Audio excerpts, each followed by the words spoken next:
Hello, everybody. We'll give it a few minutes. There should be a commercial coming up. Yeah.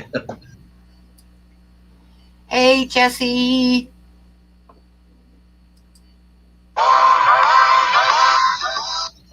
Yeah, there is. Yeah. My bad. Is the commercial over yet? Yeah. Okay. Okay, so hello, everybody. Hi, Danny and Jesse and Rocco and the Carver family. Hi. And John Cox. Hi. Chappie. Hi. Pepin Crick and Maria and Scotty and Muppet and BCFR and I Hate Stupid People and I forget all else I said hi to earlier. Hi, Kiwi, Dragon Lair, T-Bones, hi. So I don't really have anything extra special planned tonight. We have Skipper and Amy here. Bob was supposed to be here. Oh, there's Bob. Hey, Bob. Sorry, Amy, I was trying to help you then. You didn't let me know that you didn't need my help after Hi, all. John. Well, I was working on it and trying to figure it out, and it worked. Okay. Well, that's where I was, trying to help Oh, Amy. sorry. And hi, everybody. So anyway, I don't really have anything special planned tonight. I almost didn't go, but then I decided I'll go ahead and go. But I don't have a drawing to give away tonight. I am going to give away a $25 gift card to KG Tropicals. It's freezing there. What is it, 80 degrees, Jesse? Hi, Sandy. Hey, Sandy. Hi, Sandy. I'm going to start feeding my fish, but I'm going to keep it on me so it doesn't distract from the panel. Distract from what? I don't really have anything to say tonight. Your panties, your punchy paints. Oh, let me go let Yazzie out. Oh, yeah, you better let him. He just heard you. 73 degrees. Oh my gosh, I haven't seen 73 since like the 1st of September. So there's Pam. I told you. Look at him. Oh, look. There's my Yazzie. There's Pam. All right. Let's go in here so you be safe. Come on. Hi, Pet Sonics Diego. Hello. Hey, Diego.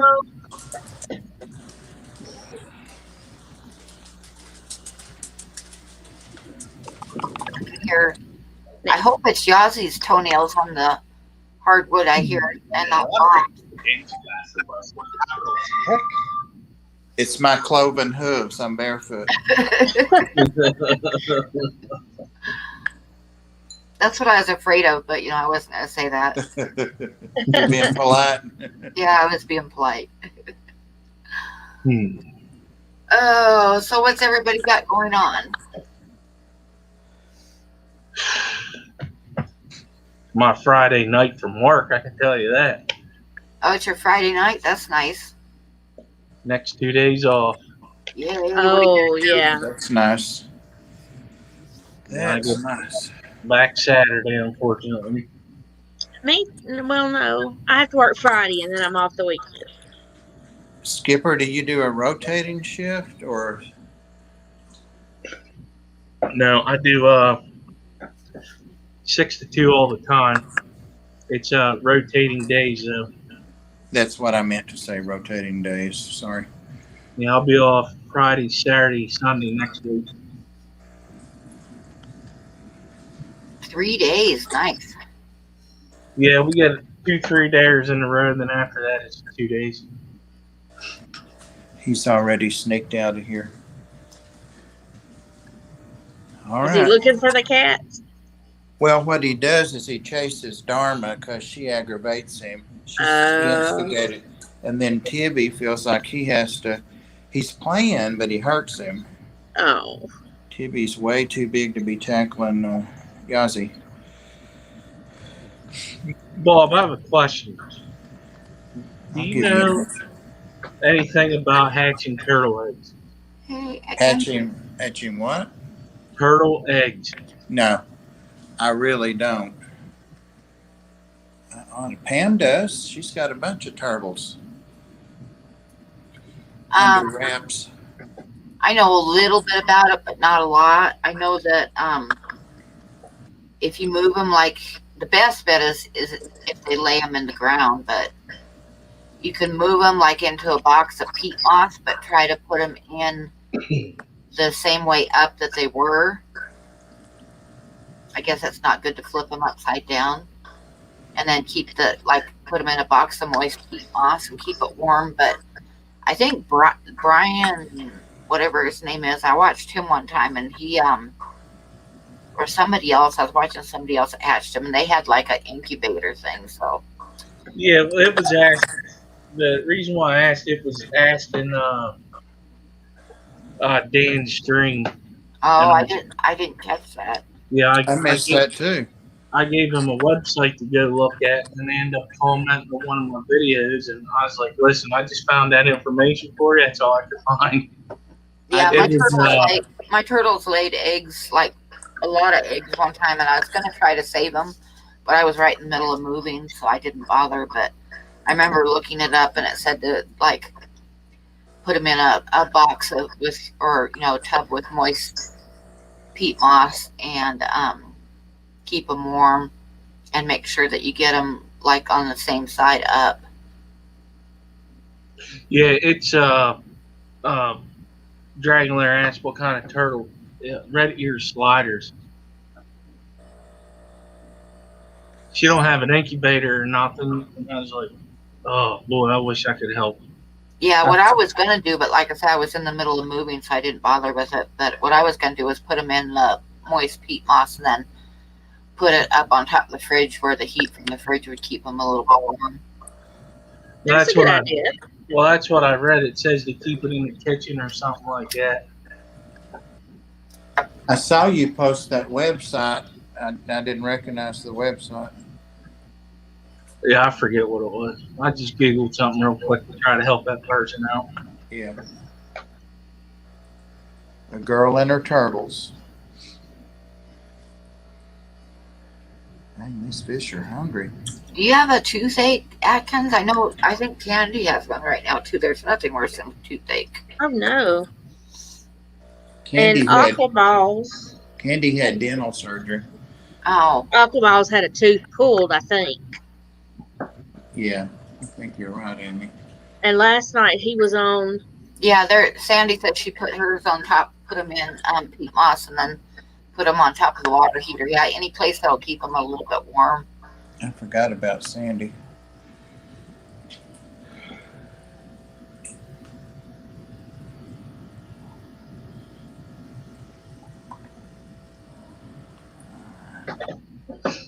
All right. Yazzie, where are you at? There he is. Ozzy. Here he comes. I falsely accused him. He was there.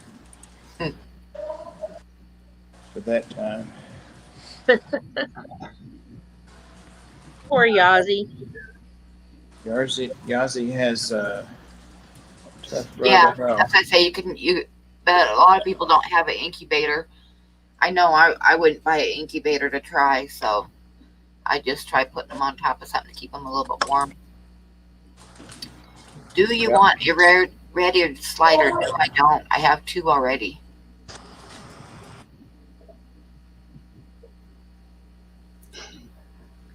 I almost rescued one and then it fell through. I don't know what happened. They must have gave it to somebody else. I don't think I'd want a turtle. Oh, I've had these guys since they were like the size of a quarter when I got them. Yeah. I ordered That's them the only- online and they came. I ordered 4 of them and 2 of them were dead when they got to me. Ooh. But they were like 4 little turtles in one of those little styrofoam fishing tubs. Those little tubs that you get worms in. So they were pretty small. There was 4 of them in there. But 2 of them didn't make it, and the other 2, their heads were rolling around and stuff. But I had a tank set up for them and kept pouring a little bit of water over that, put them up on top of the rocks, and kept pouring a little bit of water over them, and they ended up making it. So I've had them for like 13 years now. More than that. I've had them for like 15 years.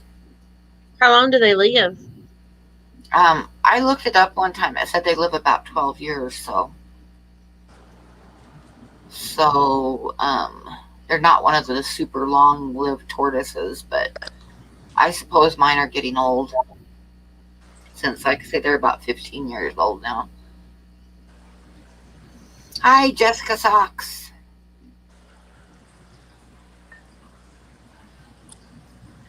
I had to Hey, mute because Jessica. I didn't want y'all to hear the birds and the hound barking and all those fun things.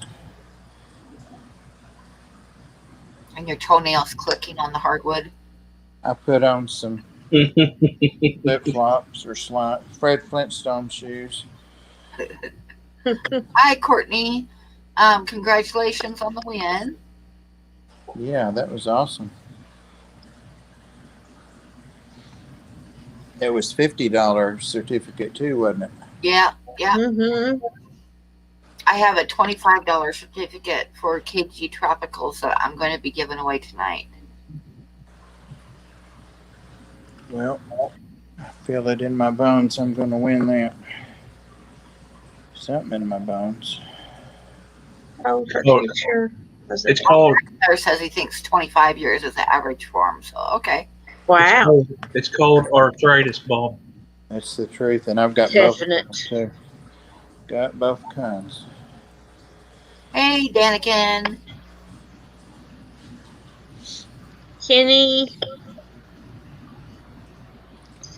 Yeah, I was trying to figure that out, Jesse. What does that say? Never ignore your mom. Yep. And hello, Pasiwi. The Sealy. Pasiwi. The Sealy. She's a neat lady. She really is. I remember when I was working at the convenience store, this kid was coming in the door talking on the phone, and he was telling his mom that he was getting ready. He was taking a test, so he had to let her go. My gosh. We're across the street from the college. So after he hung up the phone, I told him it wasn't nice to lie to his mother. He turned all red. Well, that's good, Courtney. What would have been wrong with being in the convenience store? I don't know, but he was telling her he was in class getting ready to take a test. So I suppose he probably didn't want to talk to her or something. That could be it, yeah.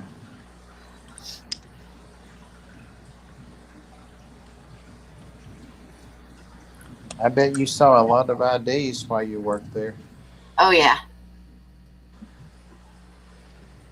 Yep, I checked everybody. I had people get mad at me for checking, but, I didn't check everybody, but anybody that looked like they might be under 30, I checked. Yeah, if I have a question about it, I ID them at work. Yeah. I had this group of kids come in. There was like 3 kids. And I would guess they were like somewhere between 10 and 13 in that age, right? And 2 of them were walking around the store, and the other one came up to the counter. And he threw this big wad of money on the counter and told me that he wanted some vape. And I said, no. I just looked at him. I said, no. And he's like, what? And I said, no. And he's like, why not? And I said, because you aren't 18. And he said, he like puffed up his chest and he said, yes, I am. And I said, okay, let me see your ID. And he's like, well, I don't have it with me right now. And I'm like, sorry. You aren't 18. And he looked at me, he says, I'm a midget. Oh my I said, well, then I need to see your midget ID. That's a good one. Yeah. Hi, Jess. I thought you said that he said bait. And I'm like, why wouldn't you let the boy have some bait? No, vape. I honestly thought she said bait too. And You thought she said BAIT? Yeah. Oh, I understood you, Pam. It's that We woman must way. be wanting to go. We must be wanting to fish. Yeah. I would love to. Me too. If it was a little warmer. Hey, Jess. So I went up to Lake Erie over the weekend, and we got to see a bunch of people up there ice fishing. It's crazy. Did you see Rico Stan's video? I started to say IV. Jesus. I haven't yet. I got to go back and watch it. I'm like behind. I've watched some. He was I'm by behind the. them. He was walking out by the lake down. It's right off. It's a bay off of Lake Ontario, and they got a pretty good snow. Not a big one for them, but his kayak was covered up, and the whole lake's iced over and snowing, and it was pretty cool. The difference. Said there are people out there ice fishing. That's the connection. Yeah. This I weekend. didn't. I didn't. I was gonna check it out. It's nasty outside today. It's been like probably 60-mile-an-hour winds and trying to snow, but the snow's just like coming down totally sideways. Hi, Maria Menez. And they're saying that up on the pass, they're supposed to get like 15 inches of snow, and the way the wind's blowing, there's no doubt the freeway's closed. So yeah, it's a bad, and I'm glad I don't work in Cheyenne anymore and have to go over there. I spent like a year and a half that I worked in Cheyenne, and I'd come over the pass every night. I'd get off work between 11 and usually between 11 p.m. and like 12 or 1. And a lot of nights they'd have the freeway would be closed, and I'd have to get a hotel room. And a lot of nights the freeway should have been closed, and it was a miserable drive home. One night. Now, this is something I've never told anybody before. I mean, like, totally, I've never told anybody this. Because some people think you're crazy if you say something like this. But I'm going to go ahead and tell you guys, and you can take it or leave it for what it is. One night, it was there'd been a bad snowstorm, and the freeway was open, but as soon as I got on the freeway, I almost got run off the road by a semi, because they drive like idiots sometimes. Mm-hmm. So I decided to take the back road. Now, when you take the back road here from Cheyenne, it's about 45 miles once you get off on it. And about 15 of it, there's houses and stuff, and the rest of it is state forest land. So there's no homes or lights or anything. And a lot of times in the middle of the night, in the middle of a snowstorm, if I took that way home, I would be the only one on the road and making the only tire tracks on the road in the middle of the night. So anyway, I decided to take the back road. So I got into the state forest land, and I think just before when it started opening up, because there was like quite a bit of snow on the road and it was drifting. So I went ahead and stopped my truck and got out and locked it into four-wheel drive, turned the hubs and locked it into four-wheel drive. So, and I'm going fairly slow because the snow's deep, and I'm kind of having to lean forward a little bit to see where I'm going. And, okay, this is a part that you got to either take it or leave it. I don't care. Just don't call me crazy. But I was coming down a hill, and the road kind of came down the hill and then turned a little bit. And as I was starting down, my headlights lit up the road around the curve ahead of me briefly. You know what I mean? Because they were like pointing down. And there was something very tall and hairy on two legs in the middle of the road. Thin man. And the rest of the way down the hill, and you guys go ahead and laugh, but I'm laughing at Bob. I'm rest of not the way laughing. down the hill, I was in a total panic. I was like, locked my doors, and it was running through my mind that if something wanted to break my windows out, there's nothing I could do about it. And I couldn't go fast because of the snowstorm, and on and on and on. And I got down and around the curve, and it was gone. So, Thank goodness. before I got home, I convinced myself it must have been deer or something, but it wasn't. It was something really big. So that's all I'm going to say about that. It was in the middle of the state forest. There's no houses or lights or anything there. And Was I it- did see something. It was very dark in the middle of the road. So Was it? there you go. Was it tall and stocky, or was it? It was very tall and very big. It was Oh, very okay. big, like broad and big, and it had like really dark gray hair.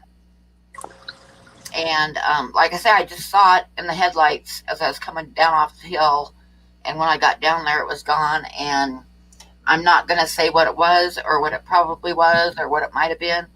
I just told you guys the story, and this is quite literally the first time that I have ever told anybody that, because a lot of people think that you have lost your mind if you say something like that. A lot of people have very similar stories. So, And like I said, it was in the middle of the night and in the middle of the state forest.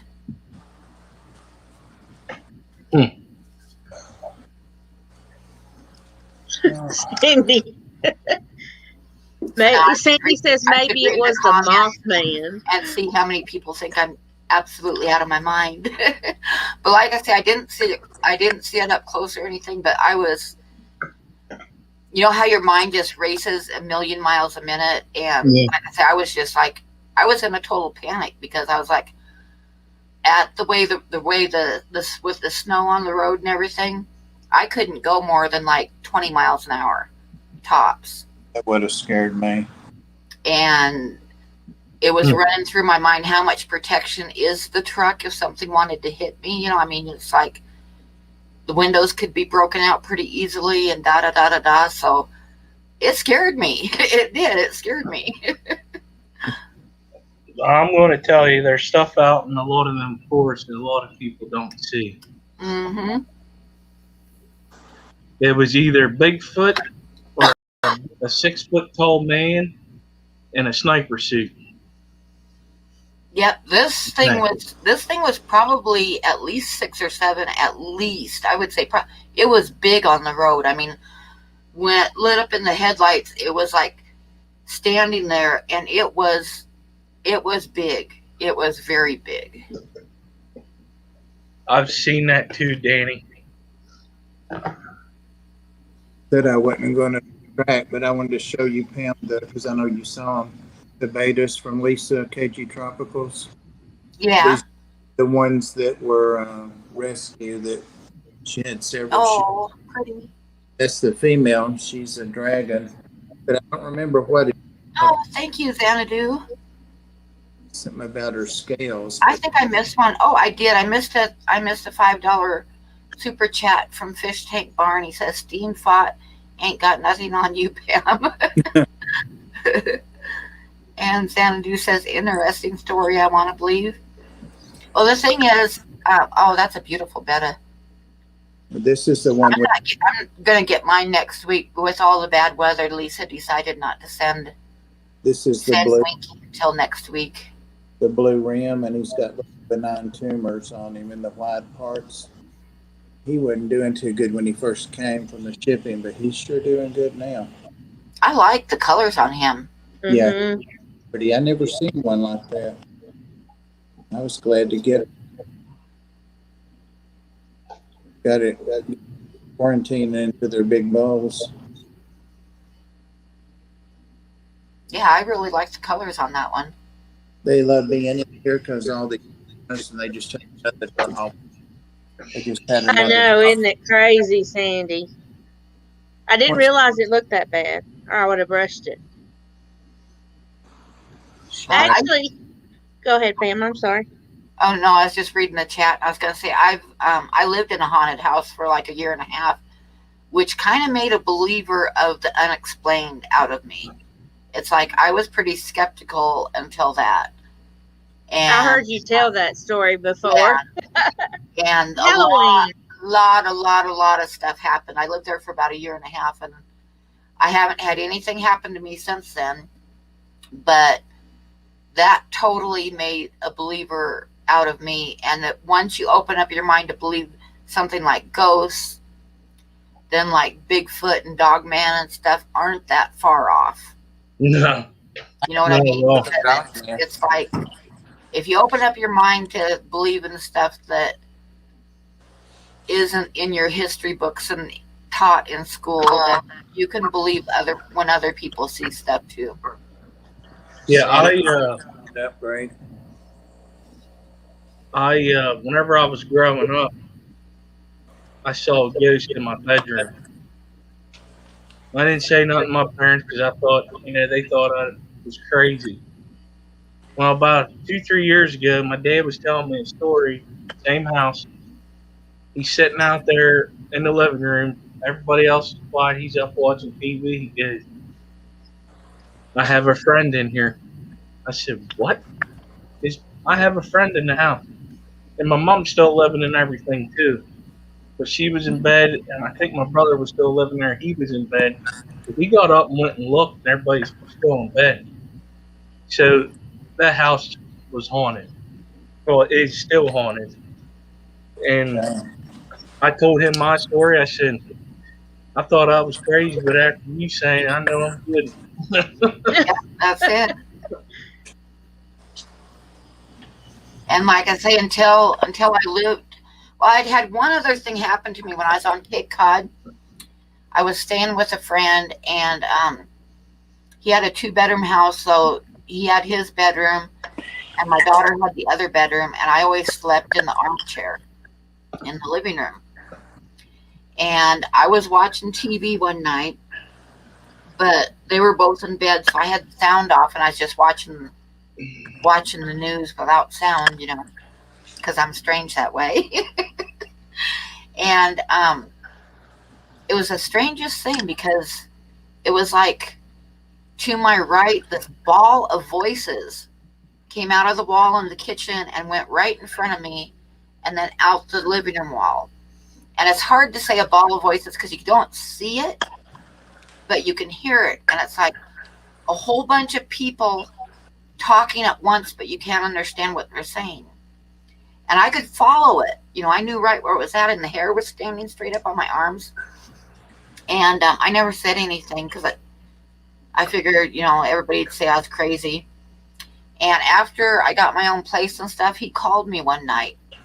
And he was all shook up, and he said, "You aren't going to believe what happened." And he described exactly what had happened to me. He was sitting in that armchair, and a ball of voices came out of the kitchen, went right in front of him, and out the living room wall. So it wasn't just me. I mean, he described exactly what I'd seen. And that happened in that haunted house. That happened to me one time. I mean, a lot of stuff happened in that haunted house. But one time I was standing at this little table I had separating the living room and kitchen. And I was standing there using the sewing machine, finishing up a few Christmas presents. And a ball of voices came out of the closet beside me and went in front of me and then down the hall and disappeared. So that I've never heard anybody else describe that before, but that's happened to me twice in my life.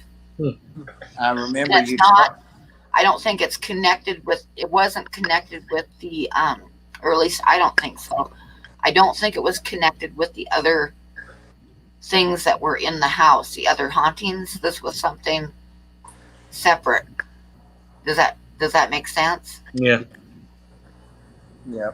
You talked about that before, and I told you about right after I moved here, and since then several times.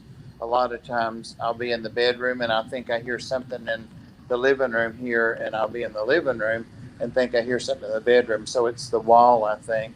But 3 or 4 days ago, I was back in the room I was just in, the back bedroom, away from my bedroom, and I heard those voices. And it's just a party. It's just people talking, not a bunch of people, and it's just like background noise. And I had my phone in there as I was doing the video on Dan the fish, and I called my sister and I said, "Can you hear that?" And she said, "What?" And I said, "Listen, can you hear that?" And she said, "Yeah, what are you watching?" And I said, "Nothing. There's nothing on. That's those voices I tell you about." So Wow. it goes over the phone. Wow. Yep. Yeah, this ball of voices is just like it's like a bunch of people talking, like you can pick out different voices in it, but you can't understand what they're saying. I'd say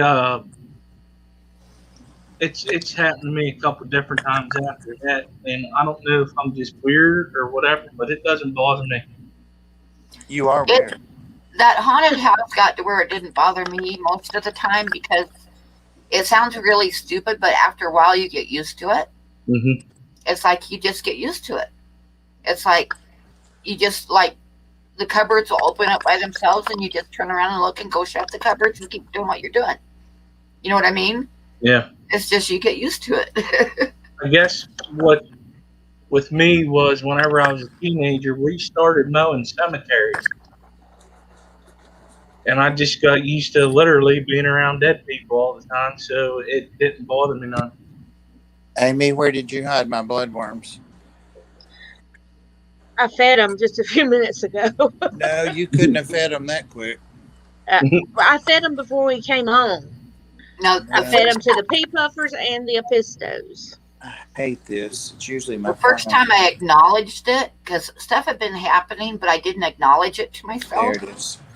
And I There can say we go. this because what I was doing was, when I'd go to bed at night, I'd have to have music on Mm. fairly loud, and I didn't know why. It was the only time in my life I ever had to have music playing, and so I know that I was hearing stuff, but I didn't want to, so I just turned up the music, so I wouldn't hear stuff at night. I know that's what it was because I know myself. But one night, I had just turned off the light, and I'd just gotten into bed and pulled the covers up, and I heard the cat come in the room purring up a storm, and it jumped up on the bed with me, and I could feel it walking across the bed, and it laid on my legs, purring. And I reached down to pet it, and then it hit me that it wasn't Mario because Mario was just a little kitten then, and Megan always had him locked in her room at night. So about the time this clicked in my head, my hand hit nothing. There was nothing there. And I jumped out of bed so fast and turned on the lights, and I guess. I spent like about the next 2 or 3 nights I slept with the lights on. And then I was like, God damn it, no, this is my house. I'm not going to be scared of it. I'm just not. So I quit leaving the lights on at night. And like at least 2 or 3 nights a week, I'd hear that cat come in the room. But you know what? It wasn't anything bad because it would come in the room purring. I'd hear it running around the room playing. And sometimes I'd hear it jump up onto the counter in the bathroom next to me, next to the room. And sometimes it would jump up on the bed with me. And like 2 or 3 mornings a week, I would wake up and hear purring on the pillow beside me and, roll over and look, and there'd be nothing there. But it wasn't like, it wasn't mean or anything. There was nothing bad about it. I just got used to it. Every So, once in a while, I'd get up in the middle of the night and go in the bathroom. And you know how your eyes are adjusted to the dark. So, like, I'd walk in the bathroom and I'd see a cat sitting on the floor. And then when I turned on the lights, there was nothing there. So, like I say, I just got to where it just didn't bother me. I wonder if it was not really a cat, but something playing cat. It's scary. No, I've got to where, and this is probably stupid because I had no proof of it or anything, but there was something that didn't feel right in the hallway at night. By not feeling right, I mean there was something scary in the hallway at night. It felt really heavy, and sometimes it would be like trying to swim through the hallway, like the air was so heavy. And I got to where I felt like the cat was protecting me from whatever was in the hallway. Hmm. So, which was probably just silly, but I didn't get any bad feelings from the cat at all. Yep, easiest cat I ever had. I didn't have to feed her or clean a litter box. That's the first. That's the first time I've ever heard of the whole cat thing. That's why I raised my eyebrows, Danny. But Actually, from what I've read, cats are like the most common spirit. It's like the most common one that people get. The witch is familiar. All right. But yeah, but there was like I say, there was something in the hallway. One time, my son, when he was staying with me, he was walking down the hallway to go to the bathroom, and something grabbed his shoulder from behind, and he let out a scream. I wouldn't have had to go into the bathroom after that. Yeah, no kidding. And another time, his girlfriend had come over, and she was wearing like a long lace skirt, and we were sitting at the kitchen table visiting, and Megan wasn't home. She just was spending the night with a friend. And so Mario was running around. He was like a young kitten then. And he got underneath of Tawny's chair and was like attacking her skirt, the lace on her skirt. So Tucker scooped him up, and he was going to walk back and lock him in Megan's room. And he walked back, and he reached for Megan's doorknob, and the handle turned by itself before he touched it. Nope. That's basically what he said. He was like, Mom. Skipper's the only one not by himself, I bet, too. Get us scared. But I know the three of us there's nobody else here. Right. Because I did that after that Halloween stream. I was like, I left my light on in the bedroom, and I was like, I'm not getting out of this bed. no, that stuff really don't bother me. I used to watch. I used to go to scary movies for entertainment. see, I don't like scary movies, but I just got used to it in the house. You know, like sometimes you get up in the morning and every single cupboard, top and bottom, in the kitchen would be standing wide open. And stuff, it was kind of, the house was divided up. Like in the kitchen, it was poltergeist stuff. Like stuff would move, would be sitting at the table doing something, and something would just disappear off the table. And then we'd find it in some really strange place. That happened to me whenever I was a little kid down in North Carolina. We was living in this house, this trailer, and I guess it was right after my birthday. My mom was telling me about this. That the balloons were in one room. When they woke up the next morning, they were moved to the kitchen, and something about some whatever cards I had whenever I was real young. I was like 1 or 2. They were laying out somewhere, and everything was put away. Yeah, see, I do stuff like one time I got in from the bike ride, and I stopped at the store. I'd ridden my bike over to the store, and I put my my debit card on the kitchen table, and it disappeared. And we tore that house apart, and we ended up finding it in my china cabinet, in the corner in my china cabinet. Everybody that's saying hello, hi. Somebody Hey, said, Detroit. what'd she So y'all, Bob, have you told a ghost story yet? I don't. Yeah, I was it did. asking Bob had he told a ghost story yet. Well, I haven't when I was little. I'll tell you a quick one. It scared the heck out of me at the time.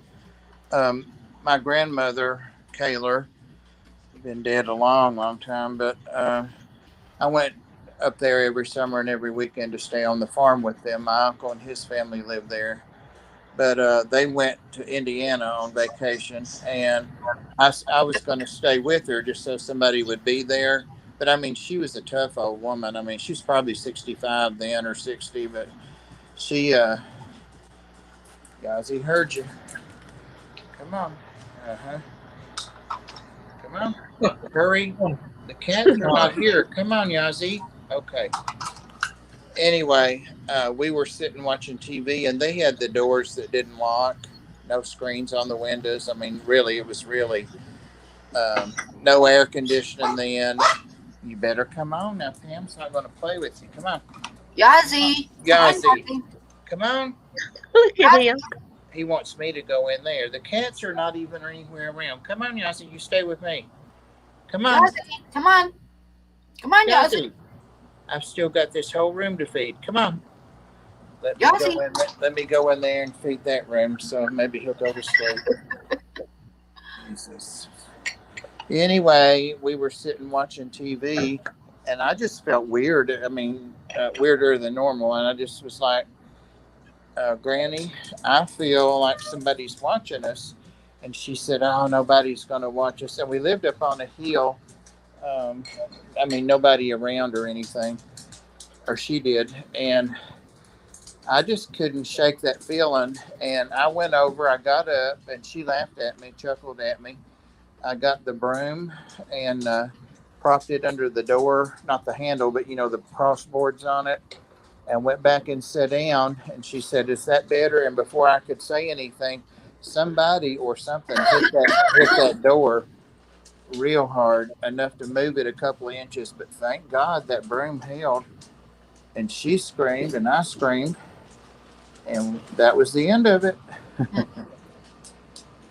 Have you ever watched Three Men and a Baby? Mm-hmm. Yeah. Do you know there's a ghost in it? Yes. I didn't know that. Yep. I had heard that before. We actually had it. We actually had the movie on VCR, and somebody said about it. So we got to the point in the VCR we had, we was able to go, you know, frame by frame, and saw it. And I kid you not, literally about a couple weeks later, they had a special on TV about haunted houses, and they brought that one up. It was a little boy that died in that house, and people will walk past that house and see him standing in the window. Yeah. Yeah, I had, like I said, I had in the kitchen, it was mostly poltergeist stuff. A lot of it. I mean, a lot of it. And the living room, not too much ever happened in the living room. Occasionally I'd see something like a shadow person. Down the hallway, there was something bad at night, and I'd see shadow people. And then in my bedroom and bathroom and computer room that was down a couple of steps, we'd see the cat all the time. So we got a lot of people, a couple of them said, well, I'm going to be up all night. Yeah, I've been seeing that. Thanks for scaring me. But Courtney Johnson had a question about, I guess there's three of us that have some sort of aquariums or aquatics in our name. If we have a bunch of fish tanks or we sell fish. I said, me, I have 10 fish tanks. Amy has a couple. 7. Bob, she has 7, and Bob has a whole house full. So, yeah, a lot of us that have it own quite a bit of fish. And then, what was the other one? That's all I remember at this time. Shellfish.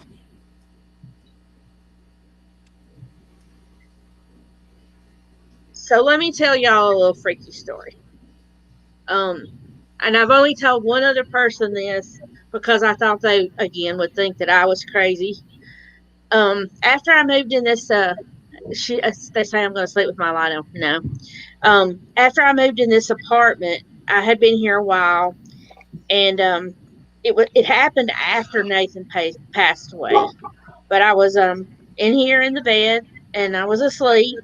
And something woke me up. Something hit the end of my bed. And I have a sleigh bed. And I don't have the end in there just right or something because it'll move. So it woke me up. I mean, just like something hit my bed. So I just kind of raised up and opened my eyes, and I have to wear a CPAP mask. Had my mask on, and at the end of my bed, there's a closet, and this thing came floating out of my closet. At the bottom part of it was white, and it would just go back and forth like this. And so I was looking at it, and I was laying there, and I wouldn't raise my head up because I didn't want it to see me raise my head up. And I kept looking at it, and when it got to the end of my bed, it just stopped. And it reached out what I thought was a hand, and I looked at it, and when I looked up where the head was, it was Nathan. And I had been really upset about everything, and it was like he was telling me I was worried if he was okay, and he was telling me he was okay. And then he floated on at the end of my bed and went out in the hall, and I've never seen it again. But it was the freakiest thing. And after that, I was fine. It was like he was just telling me he was okay. And that's the biggest ghost thing I've ever had. I've And actually heard of a lot of that. yeah. And I lived by a cemetery my entire childhood, and my parents still live next door to that cemetery. But those people didn't bother us. They were dead. That's the safest neighborhood you could ever live in. It was a I, big cemetery too. I would have been boarding up that closet at the foot of the bed. No, no. It was just weird though.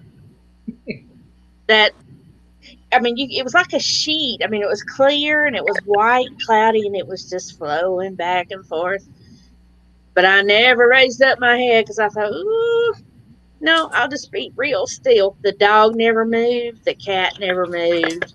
We Yeah, just all I lay was there. brave up to a point, but like one night we'd just gone to bed and one of the cupboards in the kitchen was slammed like really hard, like real violently.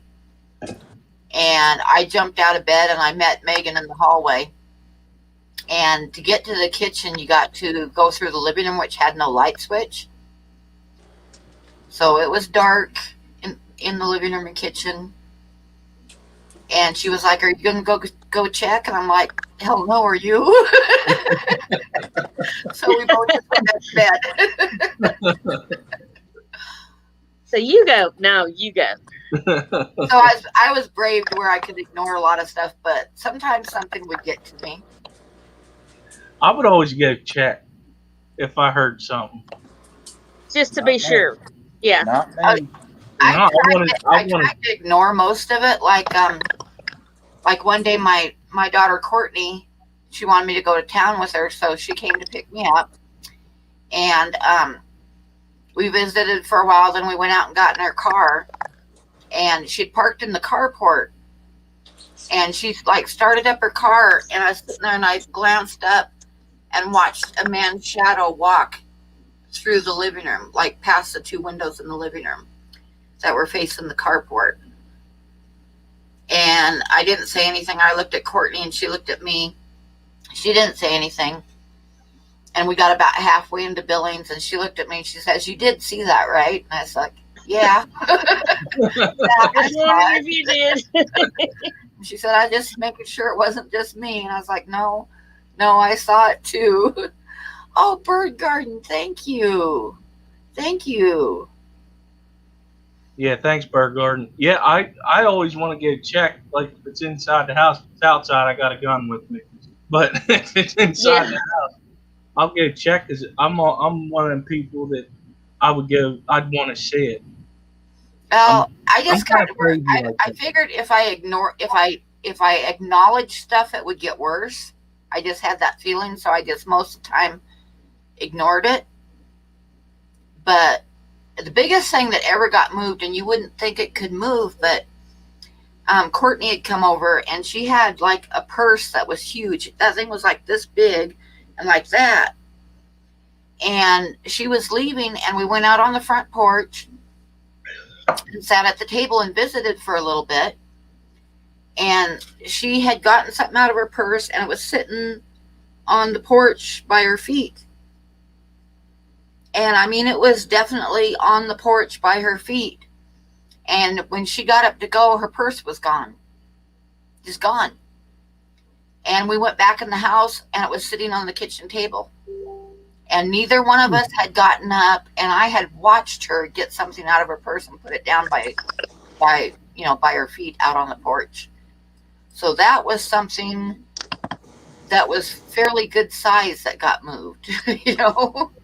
That purse would have been gone after that.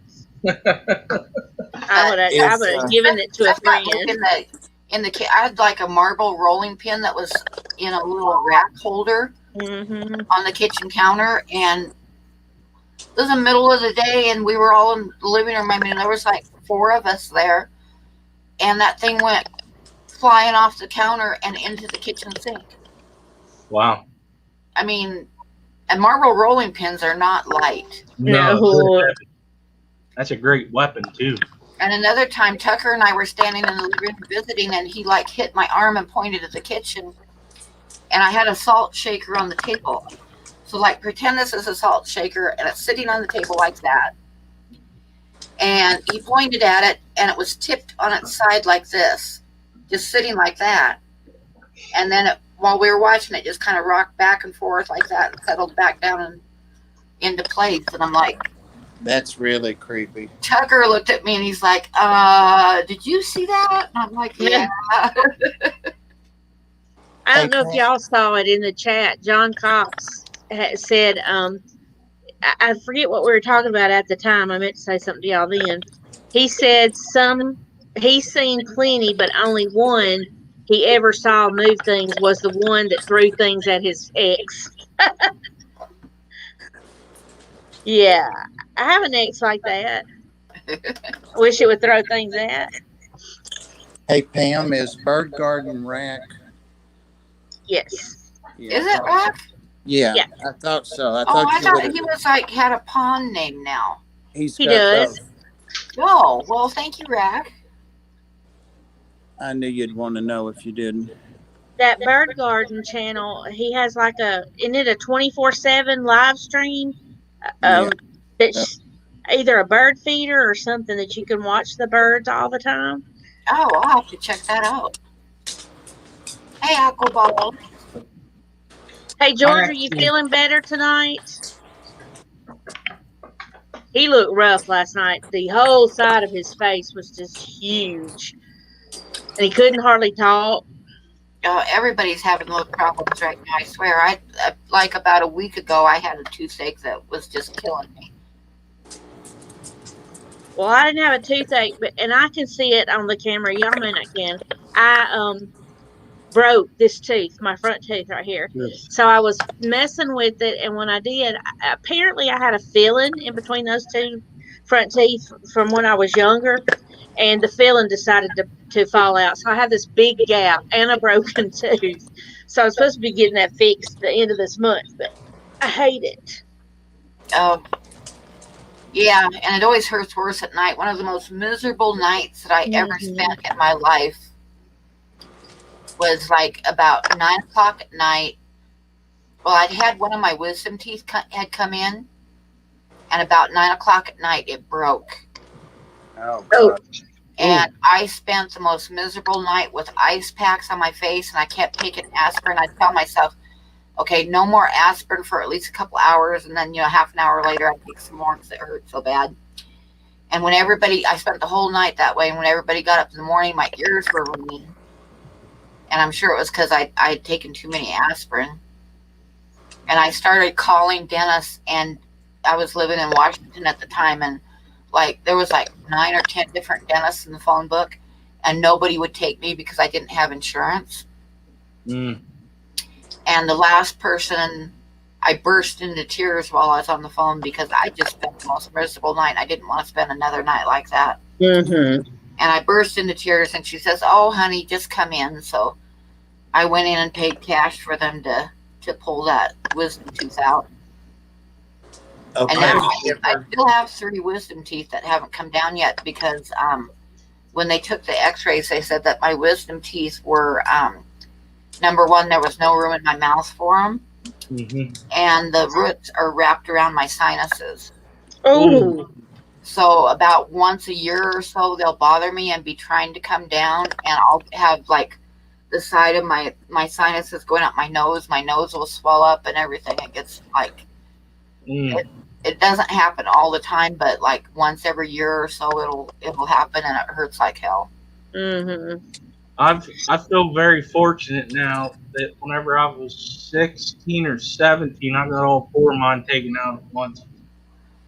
Yeah, I had all four of mine cut out Yeah, when I I mean, I was was put out. 22. You know, the question they ask you, do you want numbing or do you want knocked out? I said, you're knocking me out. All the way. Yeah. Because I'm telling you, whenever I was a kid, I've had braces, I've had Mm-hmm. retainers, I had a spacer on my up my jaw on the whole inside of it to help fix a overbite that I had, and I could feel everything. Every time they pulled one baby tooth out, because it wouldn't come out itself, I felt it with the numbing agent. I said, "You gotta knock me out." Yeah. I said, "There's no way I'm going to sit through you drilling and cutting and grinding on my jaw." I looked at Mom and said, "They're knocking me out." She goes, "All right."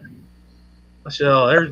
Woo. Then all I did, I just kept ice on my face for one full day. My face never swelled up like a pufferfish. You see Oh, what she I've did, had like Pam? my face, like my nose swell up, and there'd be like a big pocket of pus on the side of my nose, Oh, all that from a hurts thing. me. Yeah. When I Why was, is it I that tell you, there was one dentist in town, and my dad was a union truck Mm. driver, so he had like Teamsters insurance, which was real good.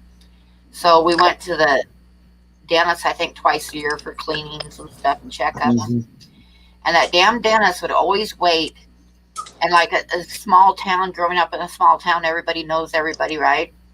And he'd put that rubber thing on my mouth where my mouth would be like held open.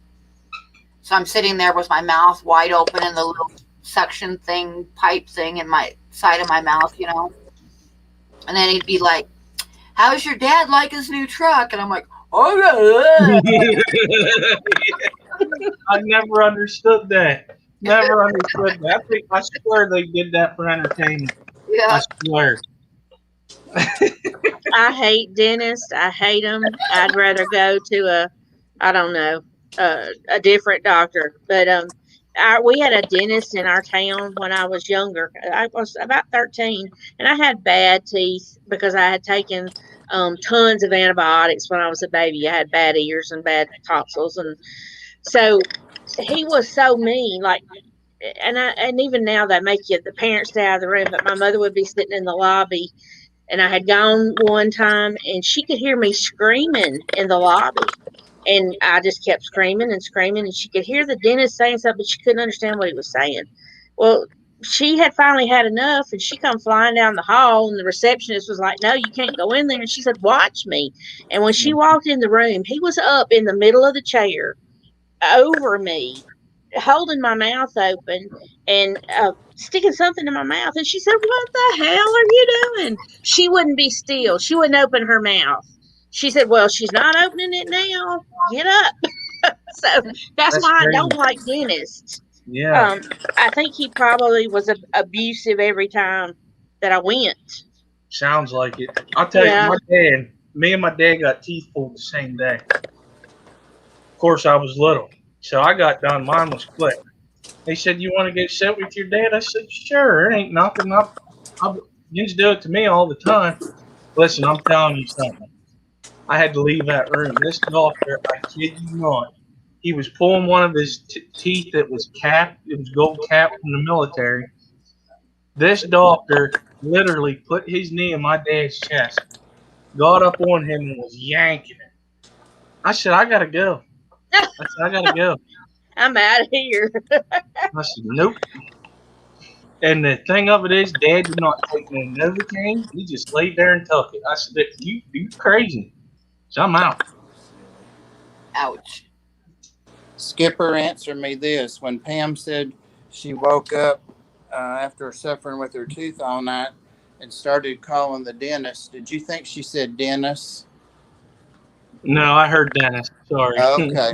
I Thank thought that you. would be too weird if we heard dentist, both heard dentist that time. I'm like, who Yeah, the hell's dentist? That'd a little be crazy. fishing We'd kitchen. be on some messed up brain waves tonight, then, Bob. Fantastic Freak says if you like ghosts and mysteries, check out the. I've heard of that house, the Axe Murder House. And the Stanley Hotel I've driven by, but I've never gone in there. But like I said, after living in a haunted house for a year and a half, I'm not going to go looking for them. No. I know they're there. I'm not going to go out of my way to find one. We have in Pennsylvania one of the original jails that you can actually go and spend the night in the jail. It's a big penitentiary. It was a penitentiary. You can actually go in there, walk around, and sleep in there with them. No, I don't think No, so. I don't think so. I can never get a group of people to go do it. Every time Like I said, I got to the point where it didn't scare me very often. Every once in a while, something would happen that would scare me, but most of the time, I didn't scare easily. But that doesn't mean that I'm going to go to a penitentiary or something like that looking for a ghost. I'm just not going to do it. You don't have to go looking for them. They find you. No, they come to you, Pan. You don't need to go looking. Oh You're my like God! One time, you're like a medium. when my son was staying with me, he had a friend over that was I had like a add-on room that we used for a computer room, and he was having trouble with his computer. So his friend came over to work on it. His friend's like a computer nerd, and his friend loves cats, absolutely loves cats. And he was back in the computer room working on Tucker's computer, and Tucker and I were sitting at the kitchen table having a cigarette. And all of a sudden, his friend let out this blood-curdling scream. I mean, seriously, he screamed like a bitch. And we both went running back there, and what had happened was he was working on the computer, and he felt the cat rub up against his leg, like the whole body and the tail and everything, rubbing against his leg. So he reached down to pet it, and he looked, and there was nothing there. No cat. No cat. Oh, yeah, that's awesome. And he screamed. Oh my God, did he scream? Listen, So, I'm going to tell you, this was a real cat that did this to me. I was babysitting my buddy's house in the military. He went to California. This is when I was in South Dakota. I go and I'm sleeping in the guest room. I'm laying there, and all of a sudden I feel this on my chest. Listen, I never sat up so fast, and there was a big thud up against the wall. A stinking cat came out of nowhere and just started kneading on my chest, making a bed. I was like, oh, hell no. Well, then it was the cat. I knew it was the cat, and then it did it every night. I was fine after that. So it really was a cat. Yeah, it was for real cat. It scared the living hell out of me. Well, there's something about when that cat that wasn't a cat jumped up on the bed with me. It's like, oh, thank you, Ed. He sent a cat with a $1.49 super chat. Nah. But when you hear something, you can make 1,000 excuses for what it was. Mhm. And if you see like shadows, you can like tell yourself you're just, rub your eyes, you just saw something, wasn't really there. But when something lays against you and you feel the body weight on your leg, there is no making excuses for it. And that's when I woke up to where stuff really was happening in the house. Because you can't make excuses in your mind for that. Yeah. Thank you, Ed. Another kitty. I think that one's laughing at me. Yeah. Yeah, that's crazy. Like, I've always, after that night in my bedroom, whenever I was sleeping as a kid, I've always believed that after that, I just like you said, I just never really talked about it. Yeah, I didn't. One time I asked my landlord if he had ever seen any, because he'd lived in the house for a while himself. And I think like he used to live there, and then he rented it to this lady and her son, and then he rented it to me after she moved out. So a couple people back, he'd lived in that house. And I asked him if he ever saw anything strange. And he just like looked at me like I was out of my mind and started laughing. So I never told him. I never said it. And I never told anybody.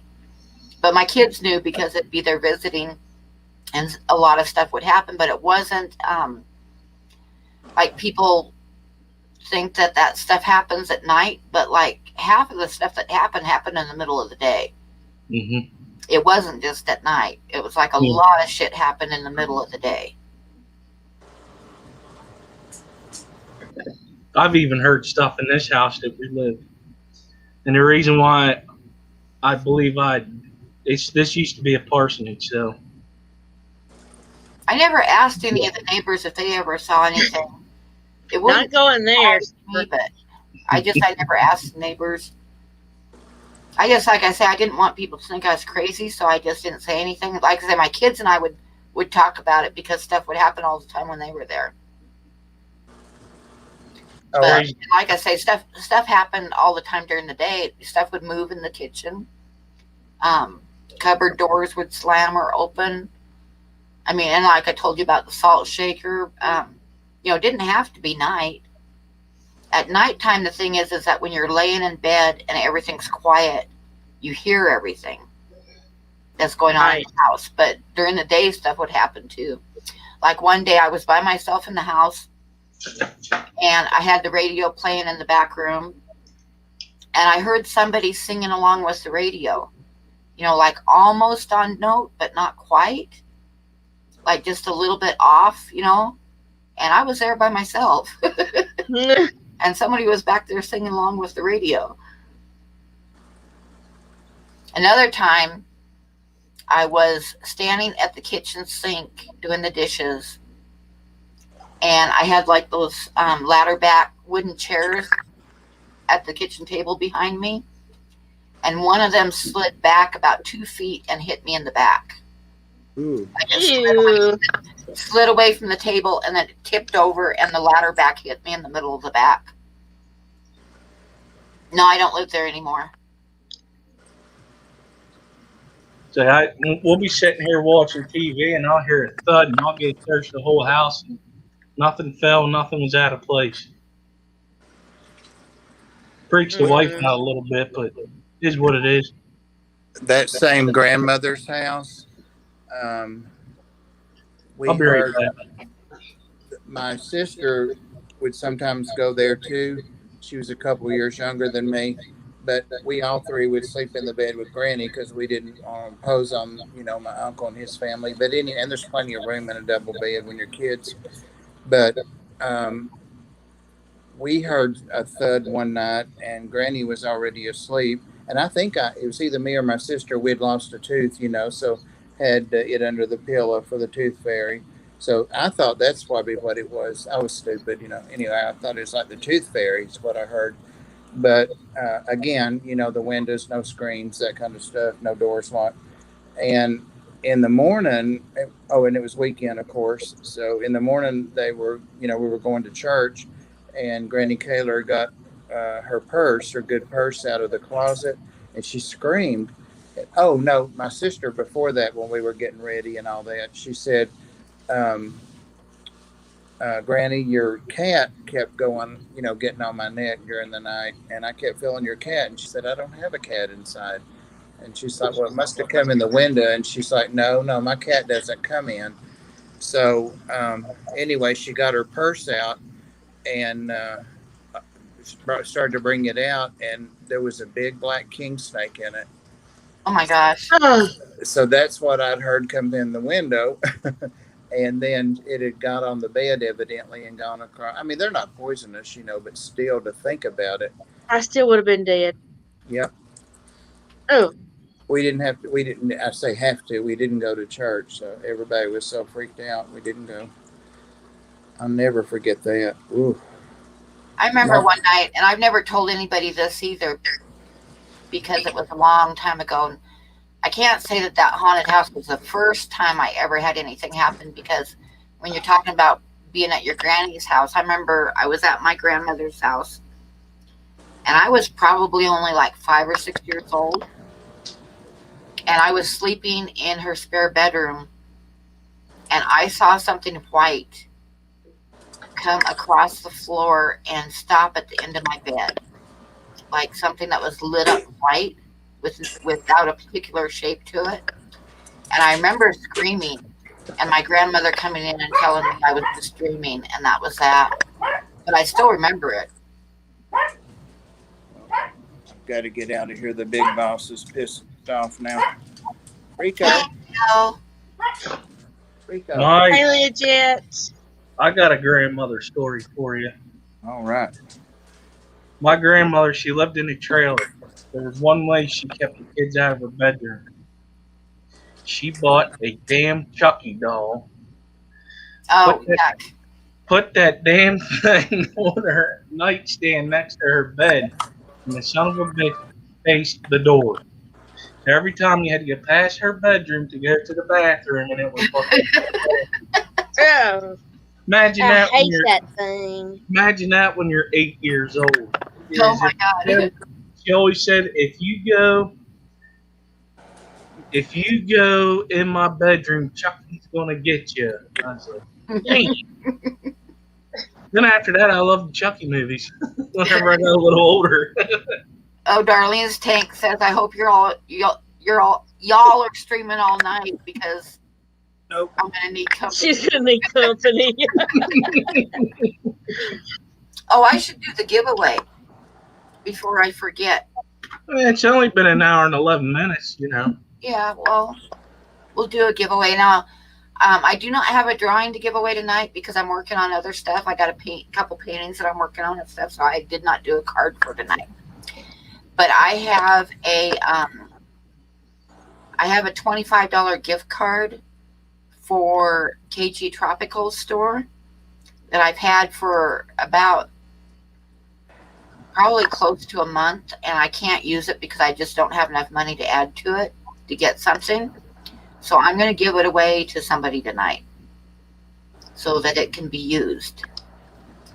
So we'll do the same things that we do with when I give away the art. We'll do numbers and a number between 1 and 50, and whoever comes the closest without going over will win the $25 gift card.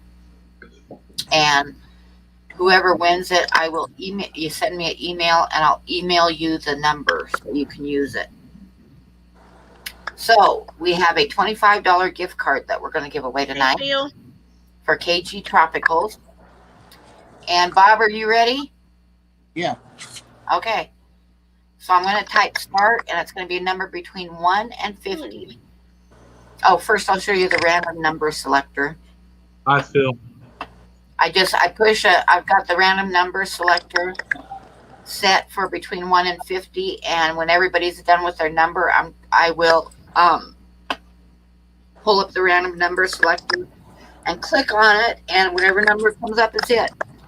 And whoever comes closest without going over will win. So like when everybody's done guessing, I'll just hit this number here and we'll pull up a number and we'll go back to it and do it in front of everybody so everybody knows it was fair.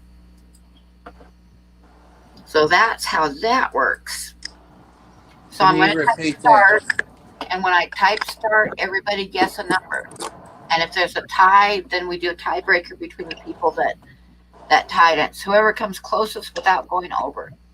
And of course, for this one, you're going to have to be in the U.S. or you won't be able to get anything shipped to you. And wait till she types start in the chat. Okay, Can you repeat that, Pam? Can you repeat that? No, I'm not going to repeat it all. It's a number between 1 and 50. What number do you want, Bob? And I'll type it in for you. Number 17. 17? Thank you.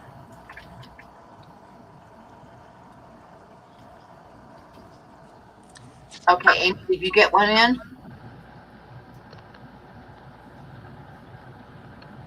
Ian, you gotta type it in again.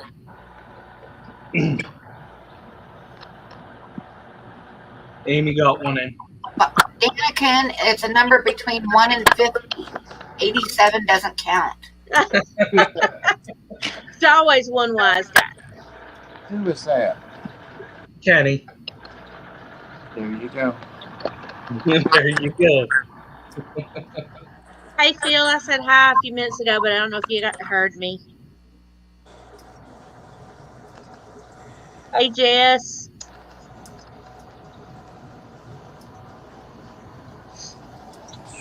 they're showing fish. Are you still feeding fishies? Oh yeah. He has like 500 tanks. He has to feed. That takes him probably a couple No, hours. we don't have to pick another number, do we? If we tie with somebody else, you're just going to do a tiebreaker. Yeah, then we'll just do a tiebreaker if you tie Yeah. with somebody. Okay, everybody got in a number. I'm going to type stop.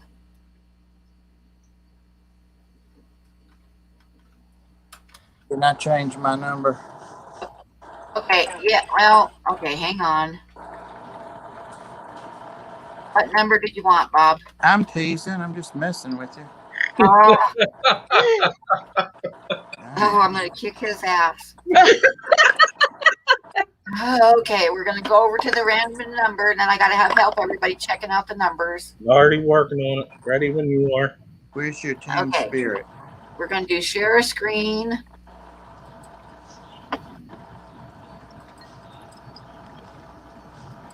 And random number. Okay, I'm going to hit it. Is everybody ready? I'm going to hit generate. We got number 29. That's wrong. 29. That's wrong. That's wrong. Yeah. Sorry. Murdu won. Who did? He had it all right, exact. cool. Oh, Well, She had all it right. exactly. All right, congratulations. Okay, so send me your well, you don't have to send me a mailing address because I'm not going to mail it. Just send me an email saying who you are, and I'll email you the number of the gift card.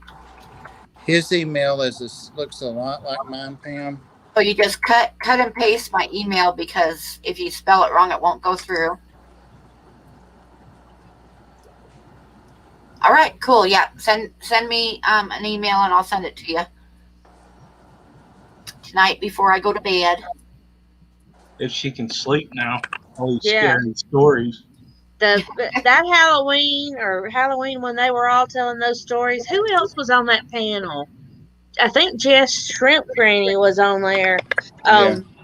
I mean, when I laid down, I was like, oh hell. I'm not usually scared, but dang, I'll just leave the light on, and I always sleep with my TV on. So I'm going to have to watch that because I missed that stream. I think I had to work the next day. I'll tell you what. Was it this Halloween? Was that my stream? yes, it was yours. So was it Halloween this year? Or past year? 2020. I'm going to I tell guess you that one would be thing. this year. I'm going to warn you now. If I ever say go to a haunted house with me, don't do it. Because I will scare you when we're in the dead spots. I don't go to haunted houses. I actually helped build one when I was in the military. And, of course, I knew where all the dead spots were. There was 2 groups of us that went. And we were all military buddies, male and female. So we go this one section, it goes up, and it did a direct cut back. And there was just plastic in the middle. Well, I heard their voices, and they were getting close. I grabbed somebody through that plastic, and they hit the floor. We get out there, and I knew who it was. She goes, Skipper, you're an asshole. You made me pee my pants.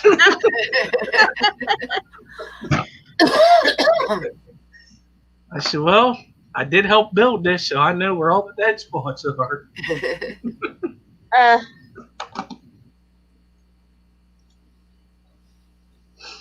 It's funny. Like I say, when you live in a haunted house, you just kind of get used to it. But there's a couple things I wouldn't do. Hi, Crystal. One of the things that I would not do is I would not, like when I got up in the morning and turned the computer on, I would not sit there and stare at the blank screen waiting for it to come on, because I always had this fear that I was going to look at the screen and see something behind me. In the screen. You know what I mean? So I would always get up in the morning, and my computer room was like an add-on room, and it had like a cement floor with a rug over the top, and it had 3 steps down to it. So, and I said that about the cement floor and the rug over the top. So, the floor did not vibrate. It was a cement floor. So I'd always get up in the morning and turn on the computer and then leave right away and go get my coffee and stuff and let the computer get warmed up. One morning, I got up and I was on the second step on my way down and my computer came on. Mm. And I just said thank you and went in the kitchen and fixed my coffee. Thank you. Did you ever, what was that one thing that whenever we was all younger was you said and don't say it in the mirror 10 times was a Bloody Mary? Oh, yeah, Bloody Mary. That's bull crap. I did it. You was going to test it, huh? Mm-hmm. One thing I won't do, though, because I just won't do it, I won't mess with the Ouija board. I won't. Just absolutely, positively, no. I want to. I can never find a Ouija board. Yeah, I'll do it. I'm weird like that. I'm just saying. The thing about it is you open up a door and you don't know what's going to come through. And if you don't know what you're doing and you don't know how to shut the door again, then you're stuck with something in your house. And it might not be something good. I'll go to a friend's house or something. I ain't doing it on my own. Well, that's really nice of you. Yeah, it is. You're one of those kind of friends, huh?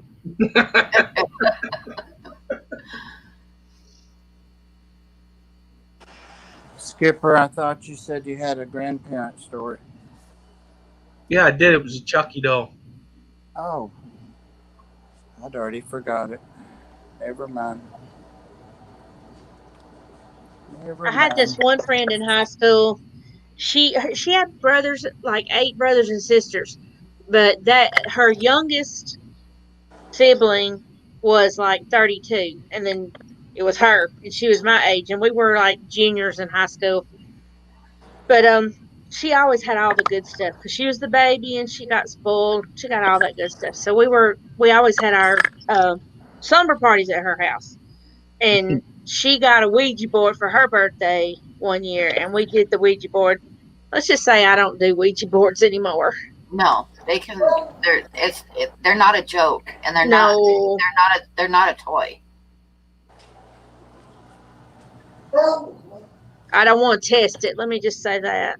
I remember going over to a friend's house once, and this just like nothing really happened, but he had moved into this like abandoned house, and fixed it up enough to live in, out in the middle of nowhere. And the guy that had lived there had died, and he was like a hermit, and he hated women, absolutely hated women. And every time we stopped by his house, I always felt like someone was glaring holes in my back. I mean, it was just the creepiest feeling in that house. So Patty says the Ouija board is made by Milton Bradley, though.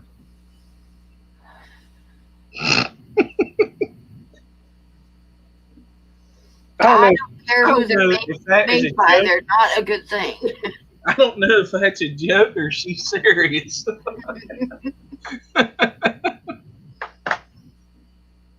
We actually went to, there was supposed to be this house out by where I grew up that was supposed to be haunted. So there was like 6 of us. We went up to the house and walked in it and nothing happened.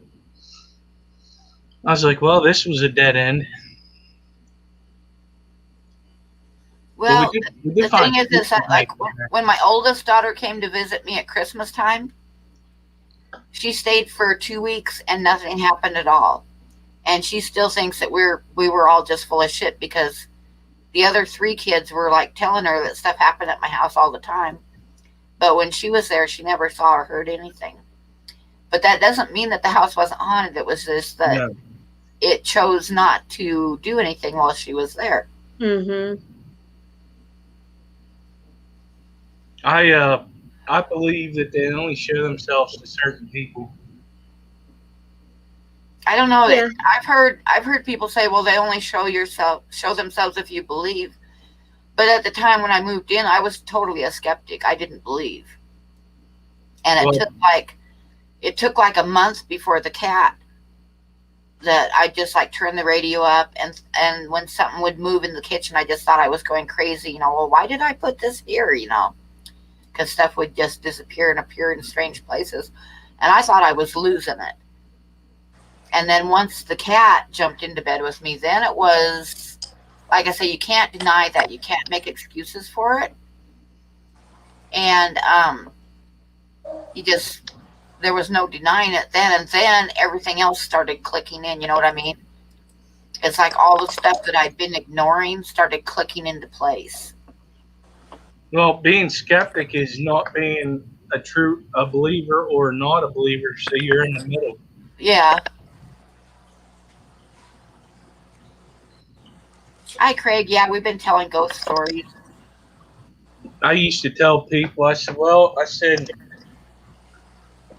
if God doesn't want me and the devil's already scared of me, I guess I'll be staying on planet Earth. They're like, what are you talking about? I said, I'm a redhead. I'm a soulless ginger. I said, you see all these freckles? That's every soul that I've already taken. Something wrong with you. And I said, not just that, I'm blue eyes. The devil is scared of gingers with blue eyes. Like, there's something wrong with I've you. never heard that. Mhm. Yeah, I think that's what happened with my daughter Barbara, because she was like basically laughing at us. She's absolutely not a believer at all. So nothing ever showed itself to her. She never saw anything. And she slept in the living room because I had a fold out couch. And my son, when he stayed with me, had slept in the living room, and he hated it. He hated it because there was noises in the kitchen all night long.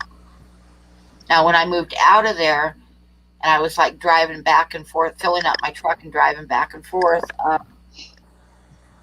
I moved my bed to the house in Livingston because we like ended up spending the night there a couple times, and I didn't like sleeping on the floor. So I moved my bed so we had a place to sleep while we were moving, and then I slept on the couch in the living room until we finished moving. And I will tell you, Tucker was right. That kitchen was really noisy at night. Mm-mm. There was like the first couple nights in the living room, I had the couch set up to where it divided the living room and the kitchen, you know what I mean? So the Yeah. back of the couch was towards the kitchen. Ooh, no. And I would sink down into that couch and pull the covers over my head. Oh my God, it was I heard like men's boots walking around, and I'd hear like dishes rattling in the cupboards. And I mean, it was noisy at night, and I did not like it. I remember the first couple nights I kept telling myself while I was sinking into the couch that, oh, it's probably just the furnace making noise or something. And then about the third or fourth night, there was no noise at all. But then I was laying there thinking, okay, there goes the furnace, and it's not making any noise at all. So, yeah.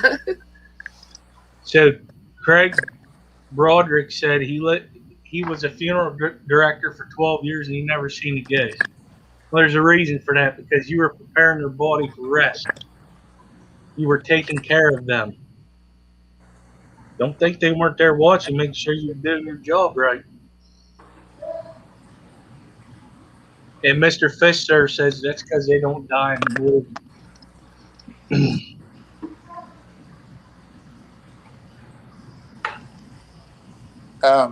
I don't know how much longer you're going, and I'm in no rush. It's only 12:30 here, but sometime tonight I would like to know more about both Skipper and Amy's channels, because they're live streaming and changing their times or whatever. I need to know what's going on.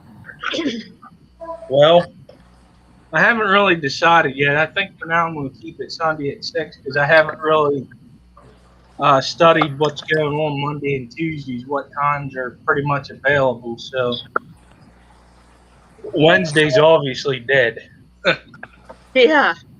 It's a busy night. Yeah. Oh, Dad, you No. mean like, yeah. And how about you, Amy? When do you stream? I stream tomorrow night at 6 Central, 7 Eastern with Foxy Fishes. Nice. And the name of our stream is Fish Talks and More. So tomorrow night we are going to talk about snails, aquatic snails, and we're going to do that for a brief, well, not a brief period, but we're going to talk about that until we get tired of talking about that, and then we're going to have a panel. Anybody can come up after we talk about whatever the topic is. So we're going to try that and see how that goes. Roxanne is hilarious. I know probably everybody in here knows that, but Yeah. she's a lot of fun. She's super smart about aquatic things, and she just, when I decided I was going to live stream, Kenny told me if I was going to make my watch hours, I was going to have to start live streaming, and I said, not me. I'm not going to do that. He said, you gotta. You're never going to get your watch hours if you don't. So when this thing happened with the viral shorts video, and I got my subs, I thought, this is, Nathan wanted the 1,000. We got him his 1,000. I really didn't care if I got 1,000 or not, and it just happened. So I know if he was here, he would go for the watch hours, and he would go monetized. He would want to be monetized at that point. Monetization is great if it happens, but this is just, it's just been an overwhelming thing for me, and it's kind of opened up a new door, and I kind of like it, and I love being on streams. In case y'all haven't figured that out, because I could talk to a wall or a door, whatever, and it might not talk back, but I talk to it for sure. So, but I've had a lot of fun, and I've met lots of people that have helped me or taught me things and showed me things, and it's really helped me. So that's just what we're going to do. We're going to do our streams on Thursdays. That's a good day to do it, and go from there. Well, I'm anxious to see how we're going to go. Another thing I like about it is I'm like you, Amy. If it happens, it happens. What I like about it is it gives people a chance while we're talking about whatever. Like we didn't talk hardly. I don't even think the only fish thing we talked about is what's going on Bob's screen. But it's the chat. It gives people a chance to come together and just talk to each other, to where they really can't unless you got them on Facebook, you got them on Instagram, or you got their email or whatnot, or you got their phone number. It gives us all a chance to get together and just hang out and chat. And I think it's a good thing for people to do. The chat is fun. If you're not on the screen, the chat is still fun. The chat is still a learning place. And you meet people from all over, everywhere, the world. And that's fun, and it's interesting, and it opens your eyes up to a lot of different things. But you meet some of the best people. I haven't met anybody that was totally offensive to me, but I'm one of those kind of people that I sometimes take things that people say out of context. Maybe they didn't mean it that way, but I thought they meant it that way. So I just have to, everybody's different. You got to take that with a grain of salt. You're right. You're right. And another thing with that, you gotta, with chat is like the same way. Like if you're trying to text somebody, you cannot show. Kenny says Pam is offensive. Pam is not offensive. Yes, I am. Pam just tells you how it is, and that's what I love about her. Yeah, just cut it to the core. I love it. But sometimes you just got to read between the lines. But there can be people, like if you're in the bigger streams, like us three that help Maud Dan, that there are some people that they just do it because they think it's funny. Yeah. But you're always going to have that. And I am going to be streaming twice a week. I stream on Wednesday nights tonight, which is going to be my more fishy stream.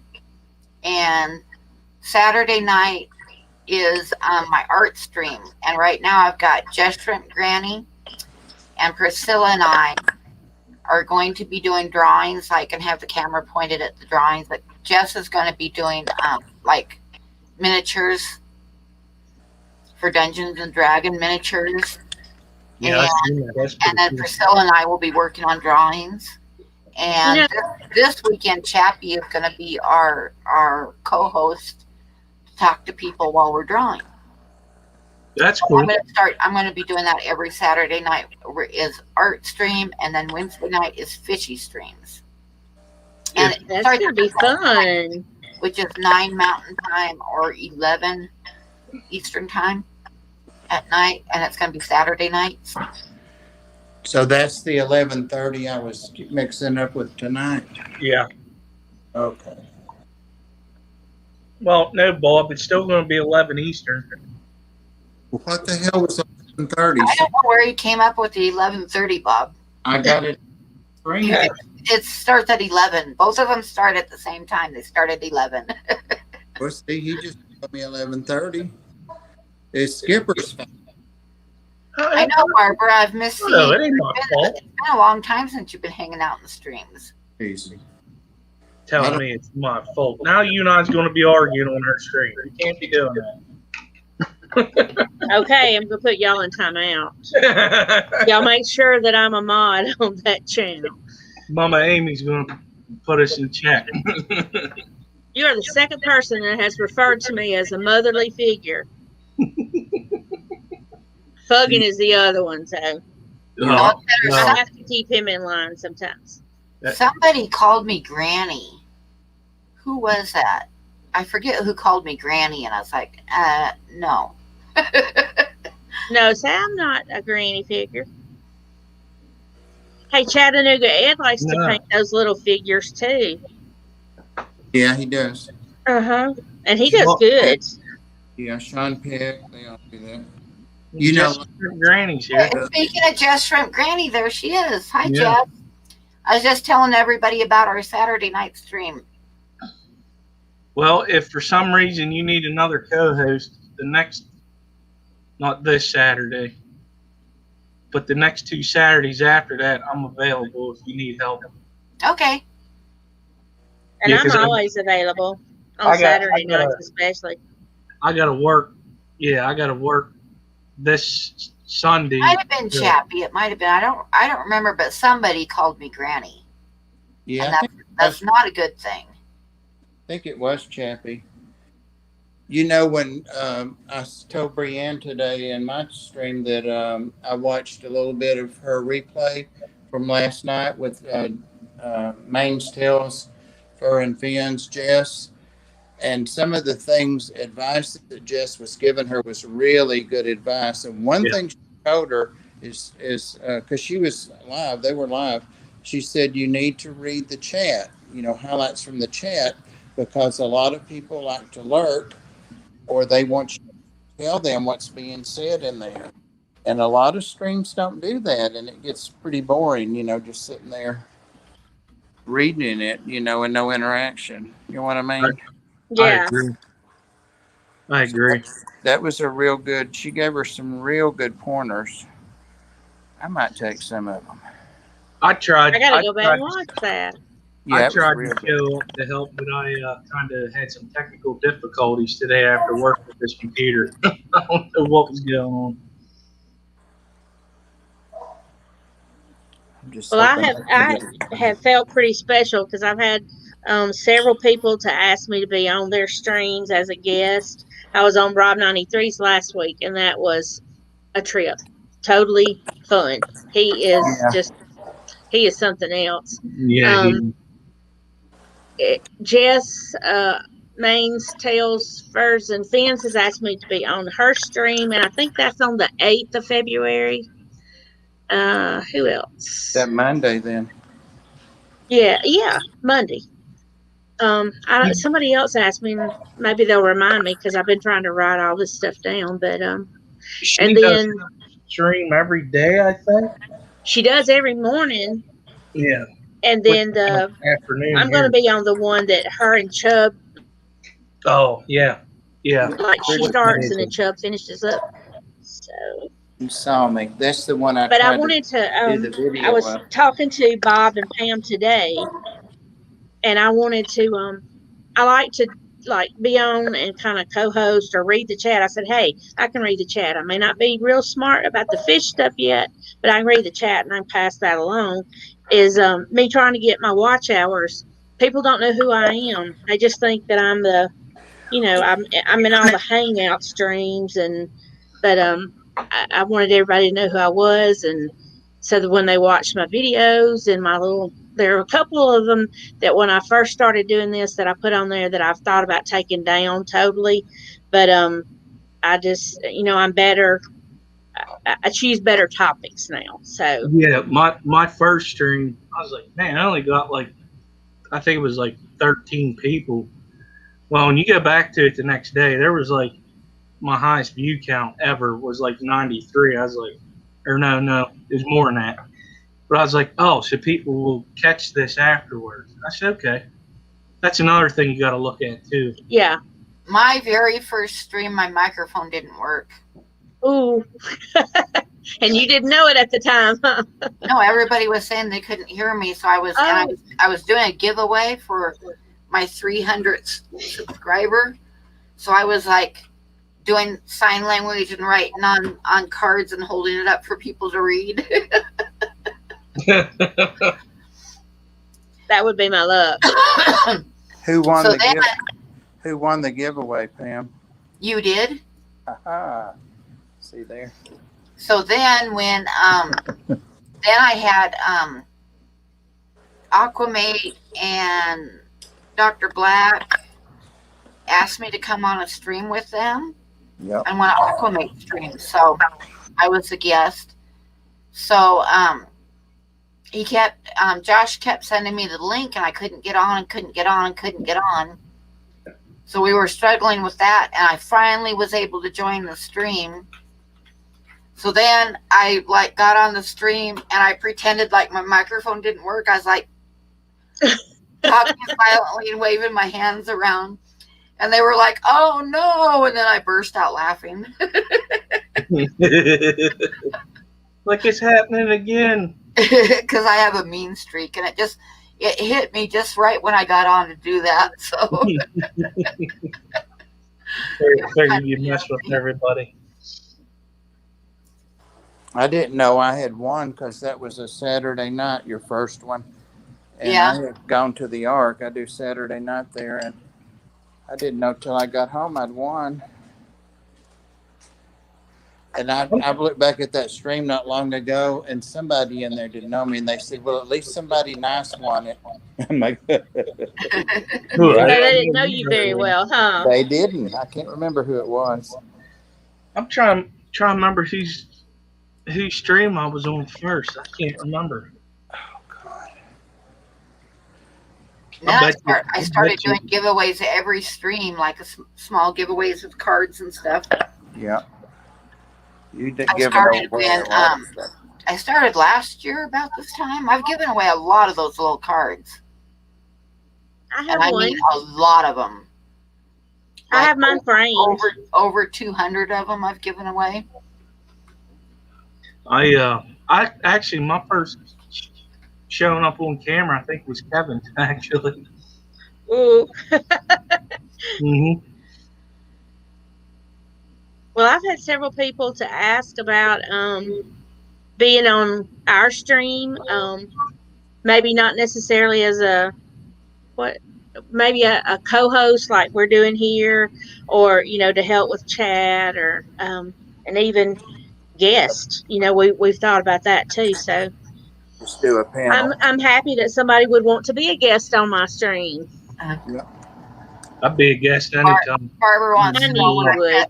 I pressed the button that I shouldn't have. That was a year ago last Christmas. Like not this last Christmas, but the year before that at Christmas time. Well, I got monetized about Christmas, and then on New Year's Eve at 4:00 in the morning, I pressed a button and unmonetized myself. Ooh. And I couldn't do anything about it. And I wrote to YouTube. I wrote to AdSense. There was nothing I could do. I couldn't fix it myself, and they wouldn't answer me because you guys, in case you don't know, they don't care about the little streams. No. No. So I tried everything, couldn't get it fixed. And then about June, I just got an email one day from YouTube saying, "Hey, you're eligible for monetization. You know, go here, here, and here." And I was like, "Thank God!" You know. Hallelujah. So yeah, I went from New Year's Eve until June with no monetization because I pushed a button. When I first started coming on your Don't push the streams, button, Pam, guys. you were, I think you had probably just done that, mashed the button, and then that became the big thing, was mashing the button like Pam. You know, Yeah, don't mash the button like Pam. And yeah, everybody still says that to me. Don't push the, or somebody even said that tonight on Dan's stream. They said Pam I must have saw pushed that. the button. Yeah, I don't remember who that was. I saw that. Hey, Bob, there was a question asked toward you. Do you remember whose stream you were a first guest for the first time? Yeah, Susie Q. Susie Q. Nice. Yeah. I was so nervous my first stream. I mean, I was just like so nervous. And then my damn microphone didn't work. And I tested it beforehand too, and it worked. And then when the stream came on, it didn't work. My first time being a guest would have been Bob. After that was Priscilla. Then I think February 16th, I'll be on Rico's stand, so this ought to be interesting. Rico You'll love Stan, it that was on the Rico other one Stan. that I was going to be on. You'll love it on Rico Stan. He is Cousin Fish hilarious. wants to know if you're trying to breed your dragon puffers, Bob. Who wants to know? Kev, Cousin Fish? I'm just trying to sex them. Really, still, they're not showing any interest in each other. But yeah, I've put them in a bigger tank and removed the barrier between them. So we'll see.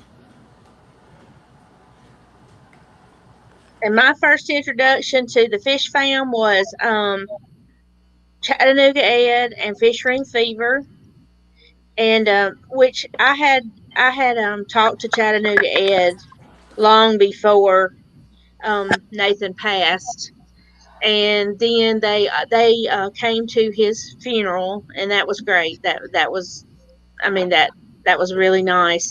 But they helped me move all the fish tanks, and that was my first taste of aquariums, because Nathan had always taken care of them. I helped buy fish, you know, I would pick them out and that kind of stuff, but they helped me get the aquarium set up, and I went from 1 to 7 in about 6.5 months. So They brought me. No, Bob, do you mix your oh own yeah, salt water or do you buy it? No, that's expensive buying it. I mix it. It doesn't take but a minute. I mean, I'm draining and mixing at the same time. I got an important question off topic. Hot dogs with homemade slaw, and well, never mind. I'm the one that's home making it. Or leftover pizza. Pizza. Pizza. did you Yeah. say hot dogs with homemade slaw? Yep. I'm going with the hot dogs and homemade coleslaw. Amy, you're the tiebreaker. my first thought was the hot dogs with the homemade slaw, but I'll eat pizza any day of the week, breakfast, lunch, or supper. So I guess you're having both. You're having both. I could have. I bet Just that put would. the just put the hot dogs and a slaw on a pizza, and you'll be good to go. You're like a sandwich. That's a new pizza. Oh, Ed, I didn't know you were still here. Yeah, it was a sad time, but it was a fun time, and y'all have introduced me to a whole lot of people that I would have never made it through all this without. Oh, I've got rice. Anybody want rice? That's what I've got. Oh, I eat rice every day if I could. I had a bologna sandwich earlier. The best rice I ever had was made by the Filipinos at Diego Garcia. Oh yeah, I used to have a Filipino sister-in-law, and she would make the best fried rice with all kinds of stuff chopped up in it. It was so good. Jesse says he does not eat rice. There's something wrong with him. Yeah, Missing out. I could eat fried rice anytime too, or just rice. This is what I got from my dietitian lady to. Oh, that's not the one I was going to show you, but that looks good too. That's backwards, isn't it? Oh, homemade No, that's tamales. right. Oh, that sounds so good. I need to talk to Yes, your Holly. dietitian lady. Holly Gibbs. I actually had a buddy that in the Air Force we shared a bathroom. So he was my next door neighbor. He was actually from Mexico. He lived in San Antonio, and his mother made the most awesome homemade tamales, and he'd bring them. Tamales are great. They Oh, are great. But I had this, my ex one time, he brought home some homemade tamales that he had bought from a lady that he worked with. And I was eating them. I love tamales. They are so good. Too. But I asked him, I said, what kind of meat is this? And he said, I don't know. I think it's pork. And I took a bite of a tamale and I felt something, in my mouth. And I pulled it out and it was it was a cat's claw. It was a what? A cat's claw. Oh my god! And I'm looking at it and I'm going, these are El Gato tamales, and you can finish them because I'm not going to have any more. Oh, that's awful. you're welcome, Phil Emerson. I don't like tofu. Mm-mm. Jesse says he loves rice, but he's on a diet. My only carbs is Coors Light. You got to be picky about that, don't you? Well, I get it.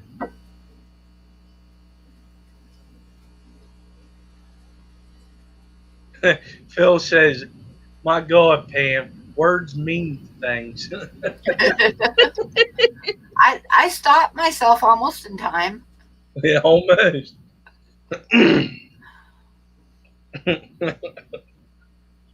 We expect that kind of stuff other places, but I didn't expect that out of Pam. Well, if you've ever bit into a tamale and pulled a cat's claw out of your I mouth. would have said that word too. Yeah, exactly. Yeah, that's kind of strange. I thought you were going to say a chicken call. No, it was a cat. El Oh, Gato. oh. El Gato tamales. Ooh, curry rice risotto. I bet you that was good. Daggone, I'm gonna get hungry. I know. Again, I know Bob's making me hungry showing that pizza and stuff. Phil says that Pam has taught him all types of words. Listen, Phil, you need to be Hi, bottom dwellers.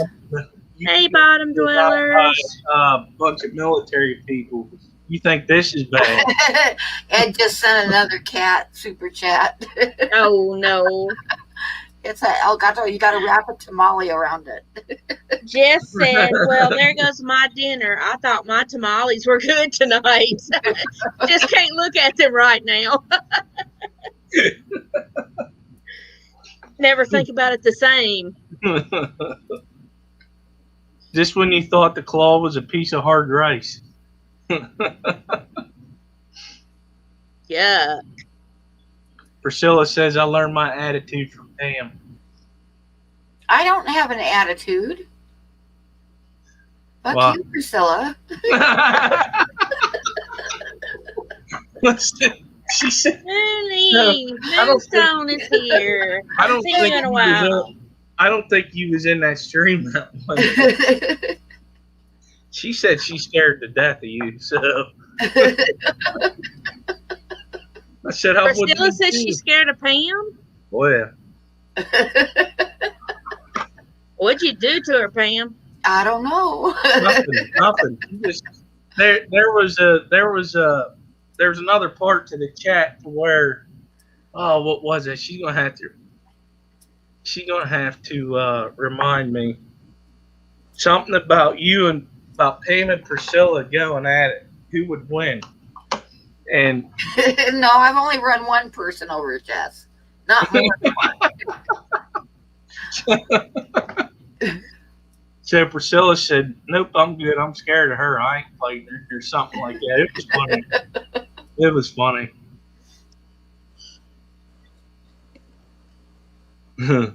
Oh, John Cox, I bet you know all kinds of words. Some that we've never even heard, I bet. Yep. John is real nice. We got to meet him, the other day with Ginger. Okay, you got what was he? What is that? Carnival. Oh yeah, Jiminy Crickets. Yeah, he got us all beat. I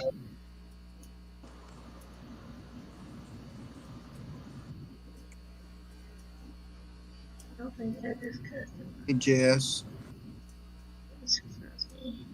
I've known people before that use the F word for adjectives for everything they said.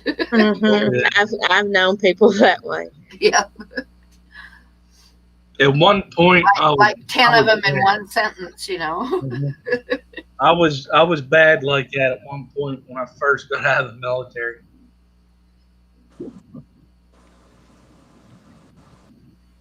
Dang, all the cool kids are in here.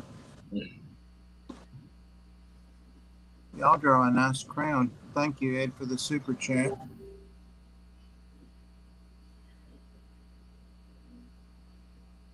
Yeah, February, Susan, you're right. That's it, Susan. That is the right word. Holly says she's a fan and not a YouTuber because she cusses a lot and doesn't like clothes. And she doesn't like clothes. Yeah. But you guys don't even know, after I hurt my arm, after I fell and hurt my arm, You didn't wear clothes for days. I couldn't get pants on. I mean, I remember you saying I that. was streaming with no pants all the time because I could not get them on, period, for like 2 weeks before I could manage to even wiggle them on a little bit. I mean, I just flat couldn't put on pants. When I broke my shoulder, I was that way. So, wasn't there something that somebody got caught in their underwear? I'll knock you out. Big Amber one time, Big City Betta, she did a video, and someone messaged her and said, "Hey, we can see that you're, like the reflections in the tank, that you're in your bra and panties." So Jesus. she had to pull her video. Bob knows what I'm talking about. Pam set me out about it. Yeah. I don't see anything wrong in streaming in your boxer shorts. Your heart boxers? No, mine are all old men plaid. Oh, men plaid. They look like shorts, like Bermuda shorts. Hey, I go out and get a garbage can, take my garbage, whatever. Don't look over here if you don't want to see them.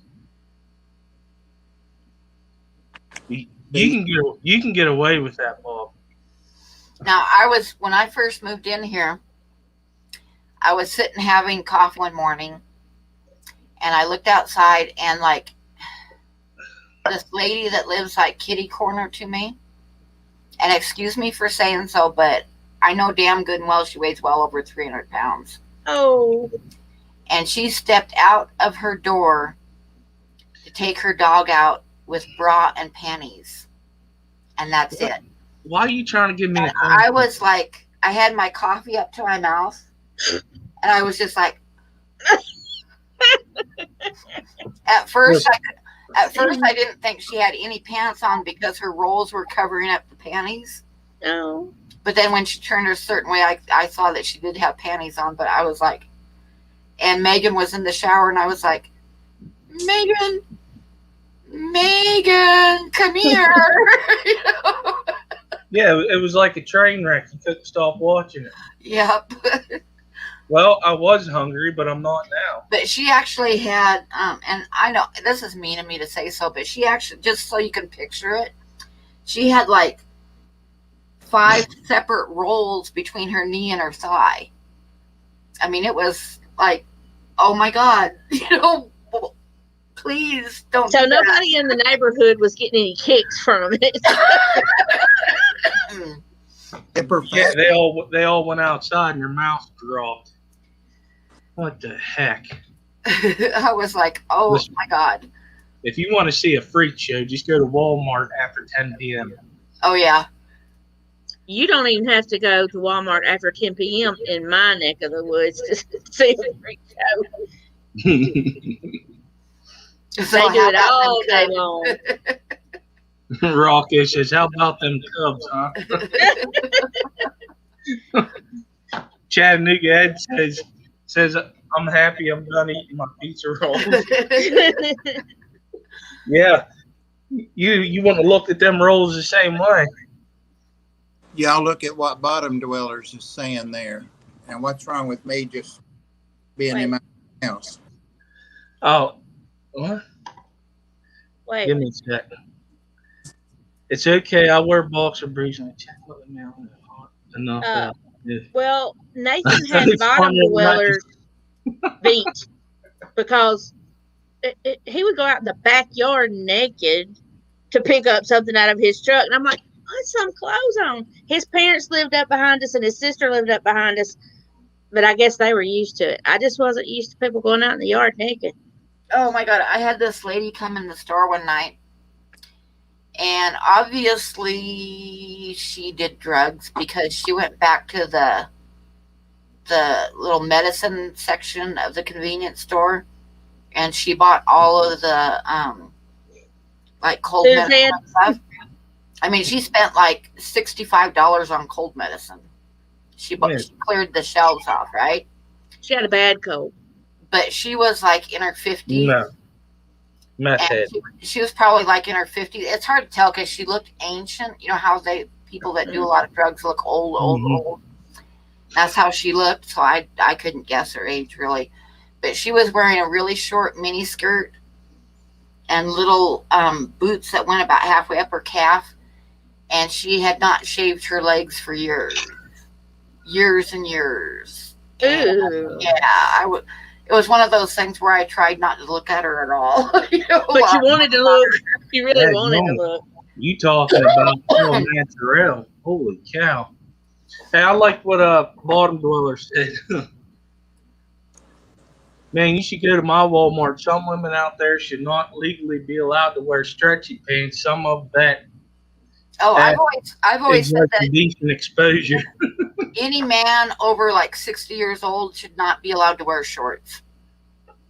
Well, that's just how I feel about that. Bite me, Pam. Bite me. I know. Well, that goes along with Mr. Fish's comment. As long as it ain't saggy boxers. Her saying that reminds me of Johnny Knoxville and Dirty Grandpa whenever his what's were hanging out his shorts. Oh my God, yeah. I've seen that before. Oh my God. Holly, how did you get banned from Walmart? That's what everybody's asking. She said something about she got banned from her Walmart. She probably wasn't wearing pants.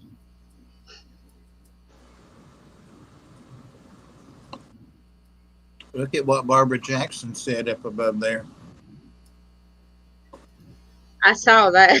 But nobody asked about that. No. What did she say? I missed it. There's a carnival boardwalk at the beach near me. There are always people who wear mutton dressed up like lamb. Yes, there's something wrong with those people too. And then John Cox says there's a Walmart in Murfreesboro near the college. He likes to go there late at night with the ladies wearing their night clothes.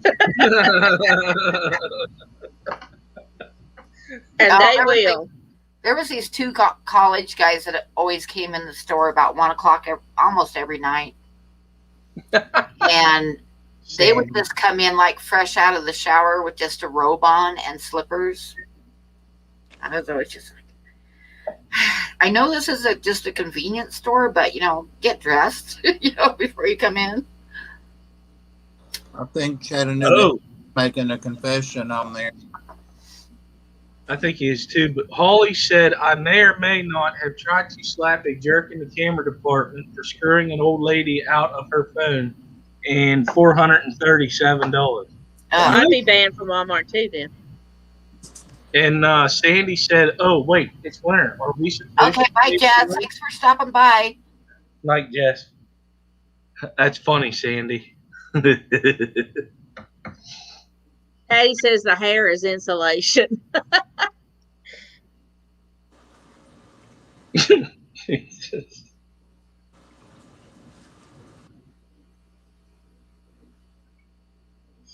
You should see what some of the people come to the grocery store in. Yeah.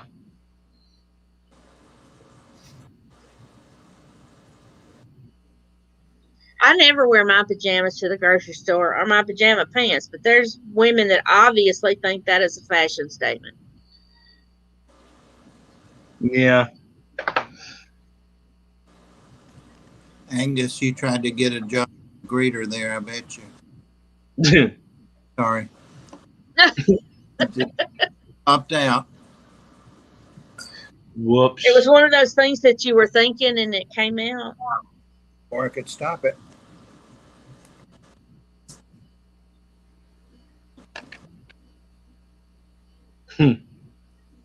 That's funny. Me either, Danny. I wear a t-shirt and boxers.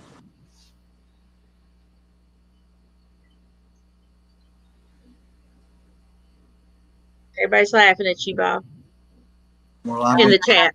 Years and years ago, when I was young, my mother-in-law one time, I was sitting at her kitchen table, and I had on a semi-low cut top. It wasn't really even that bad, and she looked at me and she said, "I wouldn't wear something like that to bed." And I looked her right in the eye and I said, "Well, neither would I, because I don't wear anything to bed." And that shut her right up. I bet she did say nothing. She had nothing more to say to me. Does anybody know what Marilyn Monroe said she wore to bed when a reporter asked her? It's a famous quote. Nope. Chanel number 5. Ah. Yep.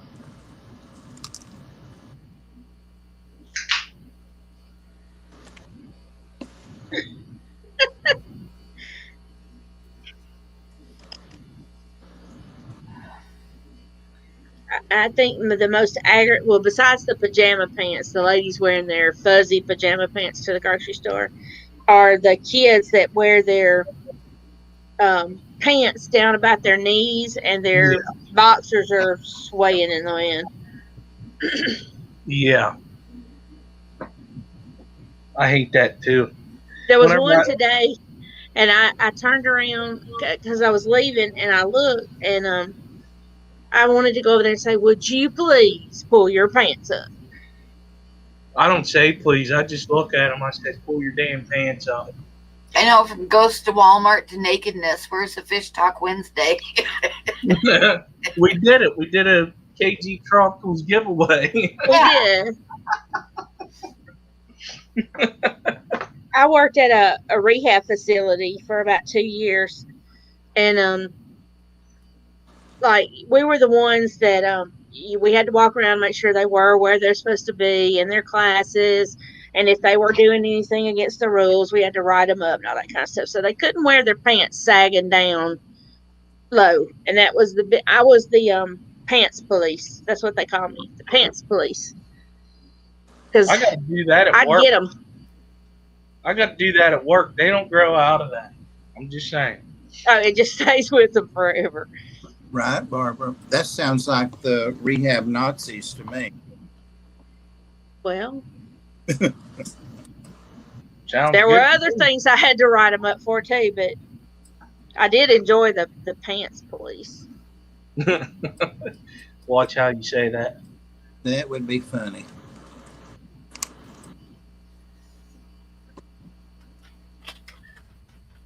Well, Darlene.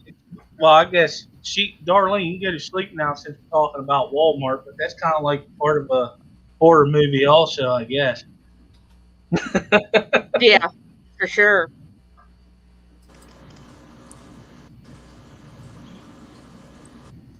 I know that, Anthony. They taught me that at the rehab facility. They taught me that's what that meant. I am not repeating that.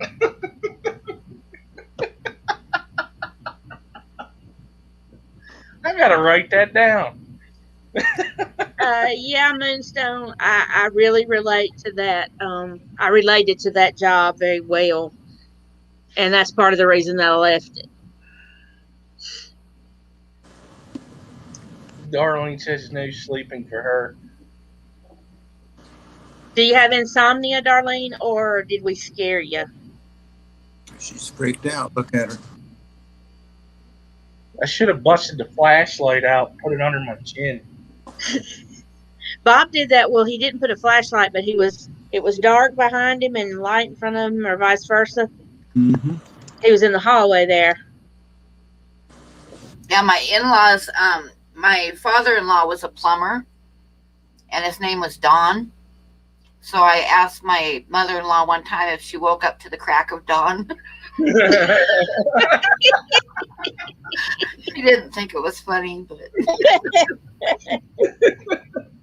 Darlene said maybe a little of both, Amy. Yeah. Is it ghost, dentist, or the pants police? Sandy, I see that plumber's crack at the grocery store too. I saw it a lot at Walmart, but you see it at the grocery store too. And the bad thing is it's a coworker sometimes, and you never can look at him the same. Ew.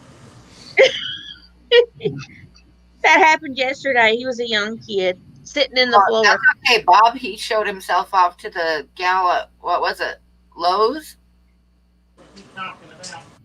What are you talking about? He said.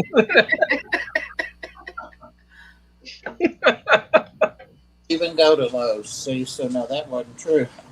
Was it, must have been Home Depot? I do go there. Yep, it was Home Depot. If you guys missed it, he was checking out a stool, and he sat up on it to make sure, that it was going to hold his weight and everything. And when he did, his sweatpants hung up so his whole time. I remember him saying that story. It was Staple. Oh, staple. Okay. He was trying out chairs. Yep. I forgot about that. I remember it now. Yes. Do you know why when men get older they get plumber's crack? Wait, what'd you say? Do you know why when men get older they get plumber's crack? No. Because their belly's in the way and it pushes their pants down. Hey.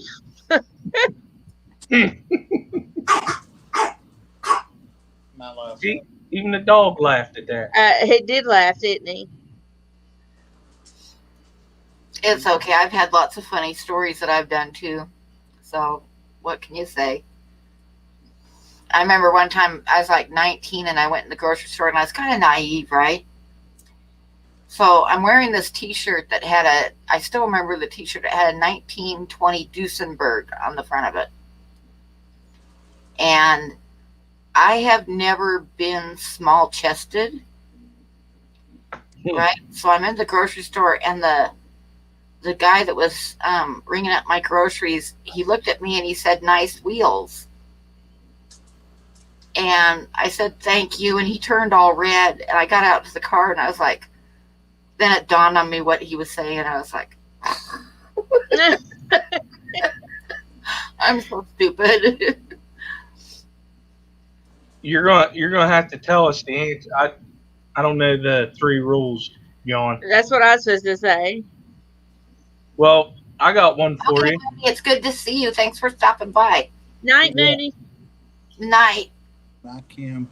When I first met my wife's parents, I had a T-shirt from whenever I was in the military. I bought it from Spencer's, so you can only imagine it. But it had across the chest, it said "champ," but in little letters it says "your girlfriend F's but it doesn't say like a champ. So I put that shirt on. She goes, "Are you seriously going to give me my parents in that shirt?" I said, "You damn Skippy, I am." Oh my God. When I was like 17 or 18, I bought myself a t shirt and I ended up throwing it away because somebody had to tell me what it meant. Because I thought it was cute because it had some bees on the front of it, right? And it said, "Be happy, eat your honey." And I had no idea. And somebody told me what it meant, and I think I threw it away.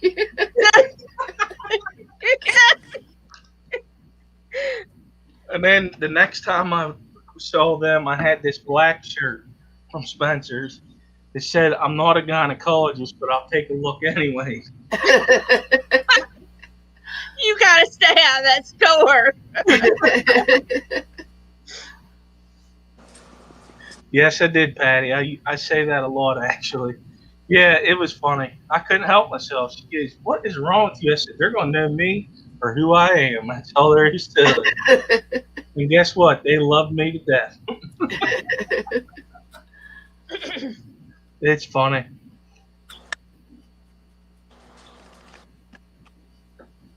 Hey, Edgar.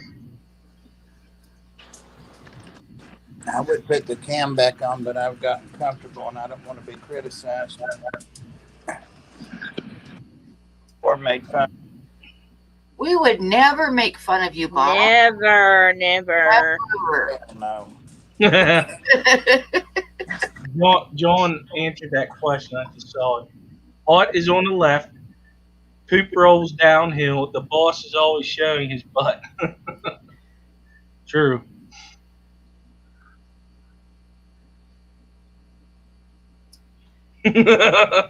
That's funny, Danny. I'm not repeating that.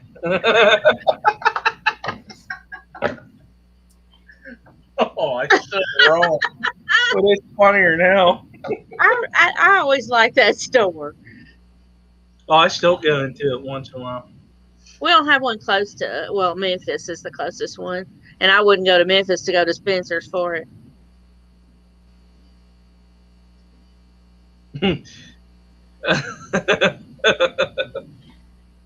Keller muted his mic. But Barbara says, "That's okay, Bob. We can't see your pants anyway." Oh my God. She said what? But Barbara said, "It's okay, Bob. We can't see your pants anyway." Rocco says, "That so isn't nice to tell funny stories when I'm eating." Well, Yeah, we skip from the ghost to the funny. listen, hopefully he's not eating chicken, didn't choke on the chicken. I'm just saying.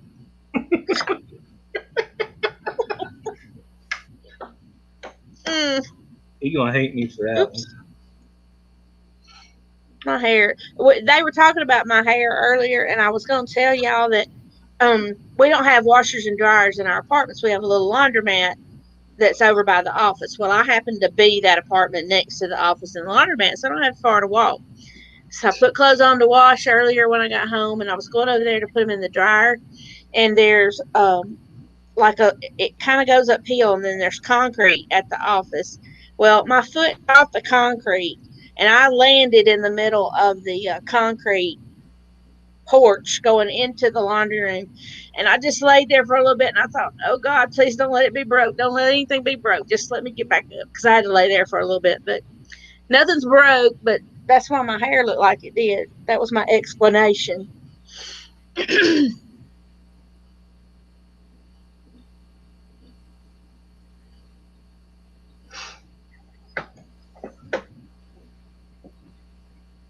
My ex-sister-in-law, my younger brother that I don't talk to anymore, he'd married this gal. They were only married for like a year. But she was like really pretty, but just dumb as a board. But they lived in these apartments, and she walked over and did the laundry, and she told me that she got back and she heard a knock on the door, and there was this great big guy standing there twirling a pair of her red panties on its finger. He said, I think you dropped these. Oh my God. Yeah, she wasn't very bright. She did, they had a cat. So she was going to thaw out some hamburger for dinner. And she didn't want the cat to get it. So she put it in the washing machine. What? She put the package of hamburger in the washing machine so the cat couldn't get it while it thawed out. And then she Oh. forgot and My ran God. a load of clothes through. Ooh. I guess they didn't have hamburger for supper that night then. No. And then another time she broke one of the kitchen chairs and she didn't want my brother to get mad at her, so she glued it with Elmer's glue. And he pulled it out and sat down and it fell apart. Mm. Oh. Thank you, bottom dwellers. But I had this dog named Susie at the time who was an Australian Shepherd. And she asked me why we'd named the dog Susie. And I said, well, that's just what name she had when we got her. And she says, well, isn't it a boy? And I said, no. And she said, well, I thought that they docked boys' tails so that they couldn't breed. Oh my gosh. Yeah. It's like, Here's your sign. no. Not the brightest crayon in the box, huh? No, she was not real bright. And the other thing that she did that just cracked me up was my mother was like a total prude and very, like, I don't know how to describe her. She was very ladylike and never said anything or joked around or anything, right? And God, I shouldn't even tell this online. But It'll stay between us. yeah, right. What happened in the stream stays in the stream. Yeah, the day after my brother and her got married, this girl, she was like sitting at the kitchen table with my mother and told my mother that my brother was showing her how to go down on him and she threw up on his belly. She told your mother that. She told my mother this. Yes. She told my mother this. So yeah. Mother was never the same. I mean, of all the people in the world that I would say something like that to, it would not have been my mother. Okay, let's get off that subject. I really got these travels. So I'm gonna go back to what I said to Rocco because that was funny what he said. Let me find it. Boy, that was a minute ago. Oh, he goes, could have sprayed tuna all over the monitor. Tuna's Yeah, I saw that. chicken. I saw that too. Yeah, I like that. The other thing I remember him him telling me about was they had this cat and she like looked up. She was in the living room and she looked up and she saw the cat in the kitchen, and the cat was was all hunched up taking a dump. So she threw a book at it and screamed at it, and she ran out in the kitchen and she realized that she had the cat wasn't taking a dump. She had shut its tail in the refrigerator door. Ooh. Mm. Yeah. Oh.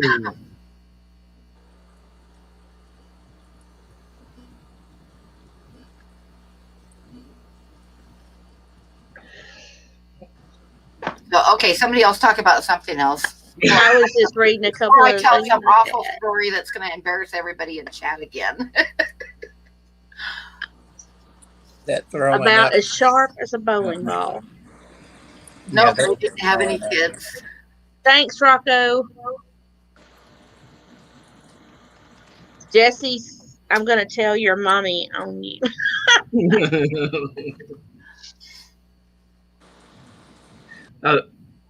I remember one time I was home on leave from the military and we had a party and we sitting around the campfire. My dad always used to said, I know everything you kids have done. I said, are you sure about that? I said, you remember that black Dodge Ram you had? I said, it does great around turns when you're racing. He said, what? Yeah, you don't know everything. And then I brought the car home one time. And I literally wrecked it. So I get home. I was like, Dad, I swerved to miss a deer, and that's why the fender's like that. I didn't swerve to miss no deer. I was messing around the back roads like I was trying to drift. Let's just say the loose stone stuck it and hit a certain tree. He goes, you what? I said, you say you know everything. You don't know nothing. I got more stories for you. I said, you hear the story of us car surfing around the yard? Man, we used to do some dumb stuff when we were kids. Oh yeah. Did you ever go corning? I remember one time I went over. I had moved away from home, and I went over to my mom and dad's for dinner. My dad was a truck driver, and I was sitting at the kitchen table eating with him. And my dad looked at me and he said, I had this necklace that I'd gotten from this place in Portland called the Ides of March. And it was a roach clip with one of those Indian women with all the arms, on the top part of it. Anyway, I was wearing that, and he looked at me and he said, what's that around your neck? I said, well, it's a necklace.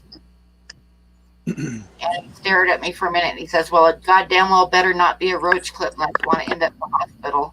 Oh, Jesus. No, I swear to God, it's just a necklace. And then I was thinking about it later, and I thought, how the hell does he know what a roach clip is? He's a truck driver. That's how. Yeah. I had to run in here and plug my phone in. The battery was going. It was getting all garbled. And now I'm trying to. Oh, I'll tell you guys one of my favorite stories about that kind of stuff. My girlfriend and I were headed home on the freeway, and she was driving, and we smoked, and then she put it out in the ashtray, and the ashtray was overflowing with cigarette butts, right? And she put out the roach in the ashtray. Ooh. So then we get down the road a little ways, and she said, I see a whiff of smoke going up the dash. Can you pound on it and get it out? Because it's obviously still burning. So I was pounding on the cigarette butts and stuff, and I couldn't find a hot spot, but I was pounding away, and we got down the road a little ways further, and she said, it's still smoking. Can you see if you can get it out? So I'm pounding and pounding and pounding, and I thought it was out. And we got down the road a little ways further, and all of a sudden she says, oh shit. And she pulled off the road and jumped out of the car because her jeans were on fire.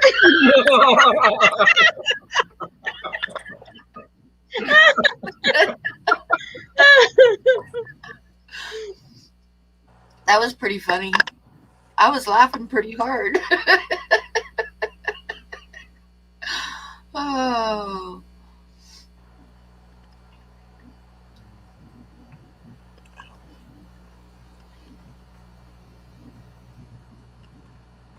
Okay, I killed the conversation again, guys. No, the chat is pretty.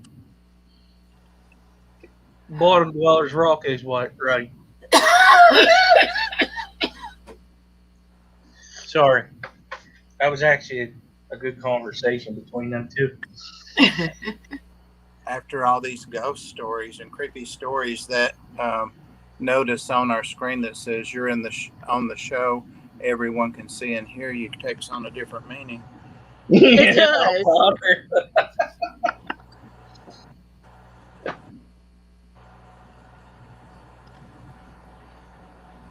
Yeah. Yeah, John, you always left them in the truck.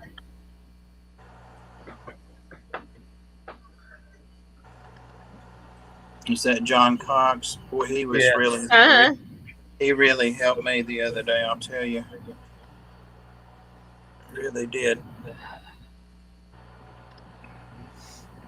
Okay, good night, Dragon Lair. Good night. Oh, he's starting to fall asleep. How could he be falling asleep? All this entertainment.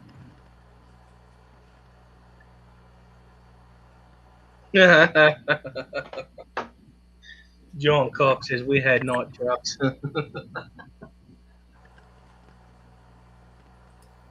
Burnt lip is better than a burnt throat. Yeah.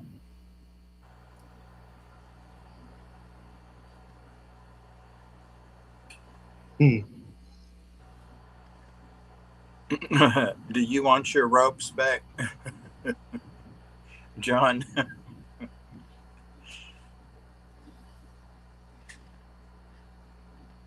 Yeah, Dragon, I've been up since 4. I've been up since 3 5. p.m. Oh, you silly. I was up I at was 4 feeling bad a.m. for you. That's about what time I got up today, but then I didn't go to bed till like 6 a.m. So I was up at 4 a.m., got ready for work, went in, had a heck of a day. Stupid virus got everything messed up. I had enough of it. Yes. Gator clips, how cute.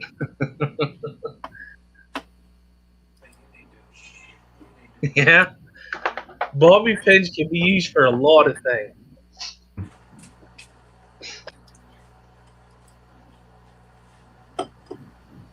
I think I'm the only person in chat, and maybe in this room, that doesn't have a bobby pin story. I think I had, well, I'm pretty sure I had friends that did, but not me. I'm crazy enough without it. I use them to clean oh my my ears. God, Priscilla.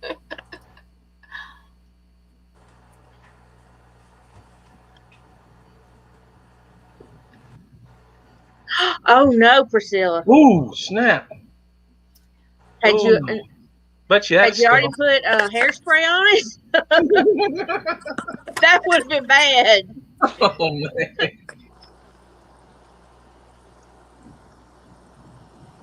man. Damn.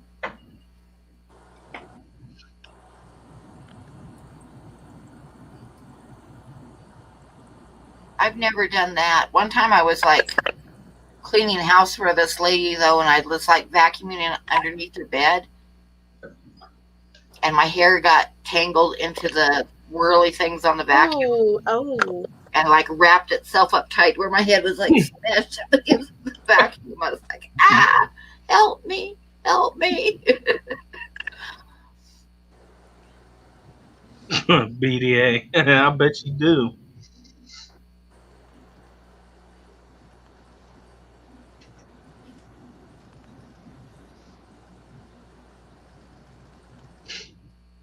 Well, the potheads are coming out now. Yeah. Attack of the Killer Vac. Yeah, did I say that out loud again? Shit. Gotta quit that. You think out loud.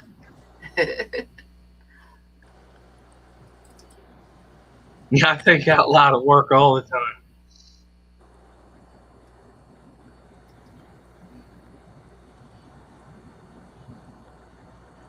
Yeah, I do.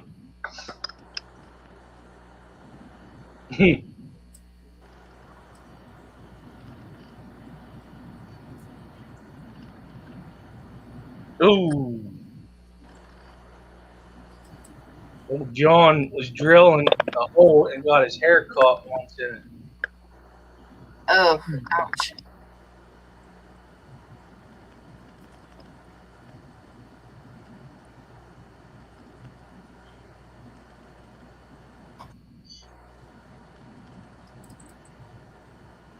No, I'll let you type it. I can't.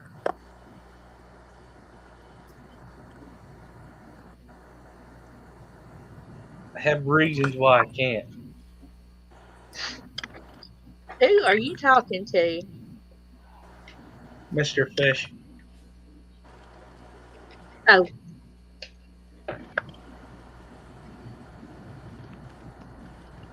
Oh, a lot of y'all don't know this. I'm actually a local politician. Believe that one or not. I'm on my borough council.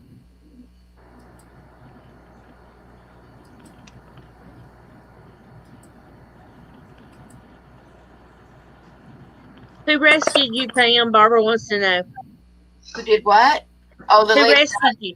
the lady that I was cleaning house for. She had to like unhook it and unroll it from the roller thing, and yeah. Oh, Oh, Rocco.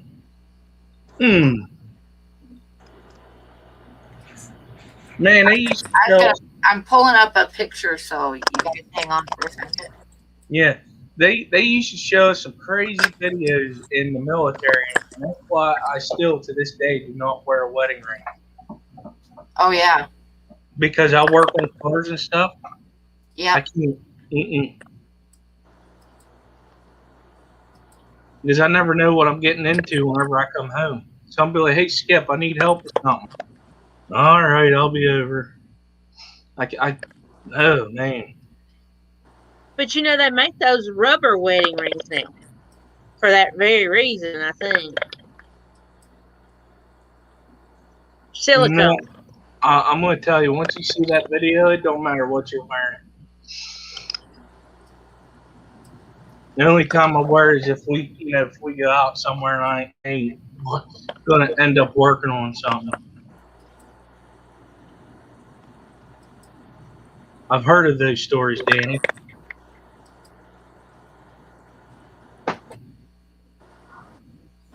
I'm going through a lot of work just to pull up a picture to show you guys and tell a story.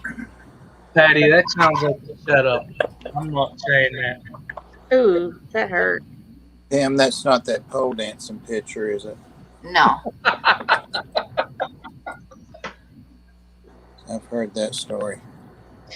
You probably heard this one too, but I'm going to tell it anyway. It's all right.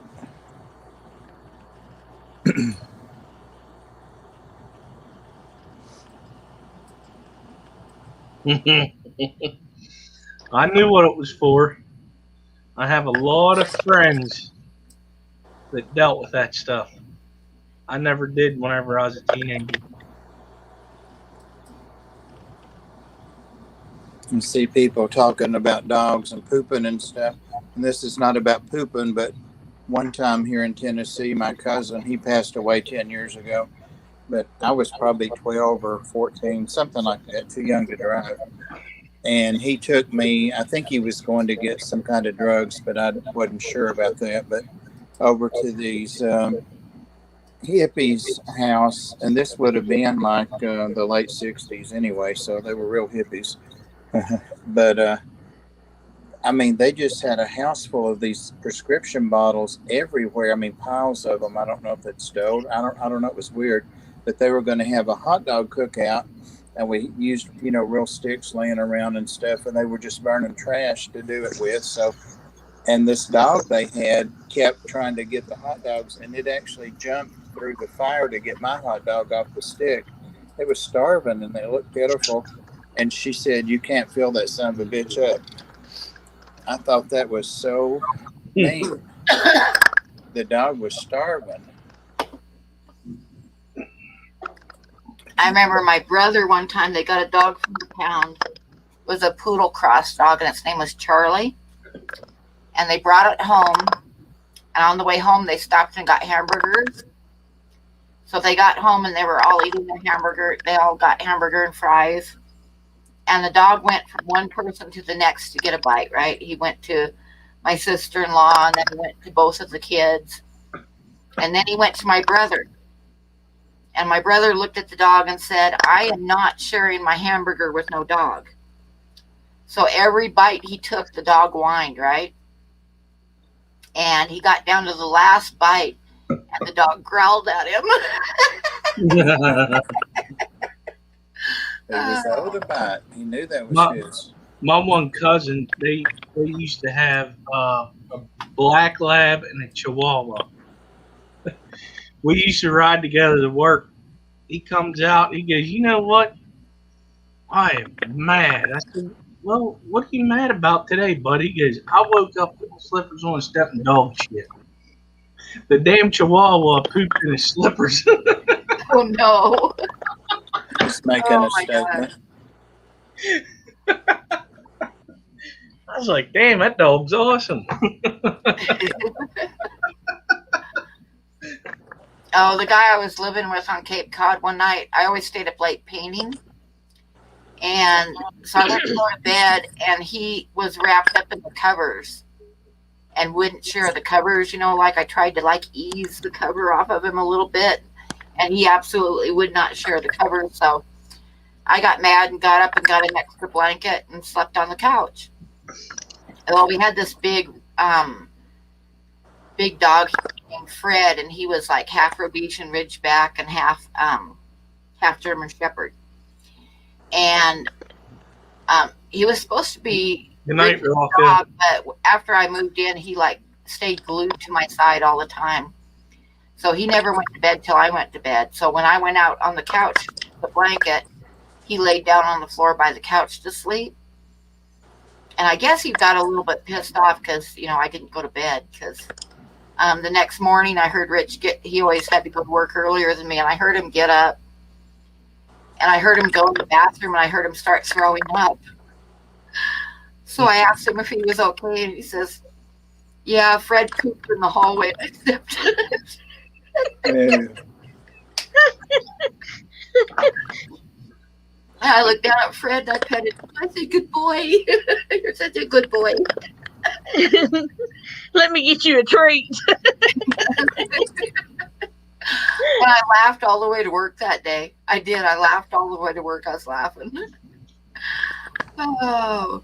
Anyway, the story that I was going to tell, and I know some of you have heard it before, it's like, I was young once and did the smoking pot and stuff, which I just don't do anymore because I got better stuff to do with my time.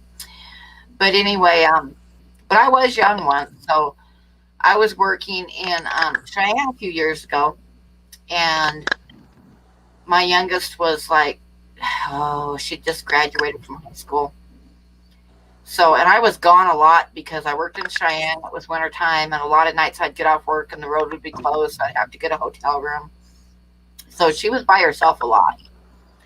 So I got home one night, and there was this beautiful vase in the middle of the kitchen table. So I just put it in the cupboard, and the next night I brought home a bouquet of flowers, and I'm going to show it to you. So I made this nice bouquet of flowers in this beautiful vase. And she gets up in the morning and she starts saying, oh my God, somebody got you flowers. And then she did a double take and she was like, what the hell, Mom? So here, I gotta go back in there. And the carnations that I got for it. Anyway, yeah, so she gets up and she says, what the hell, Mom? And I started laughing, and we were both totally cracking up. It's a good way to reuse it. Yeah. You repurposed it. I repurposed it, yes. And I said, don't leave your stuff sitting out on my table, okay?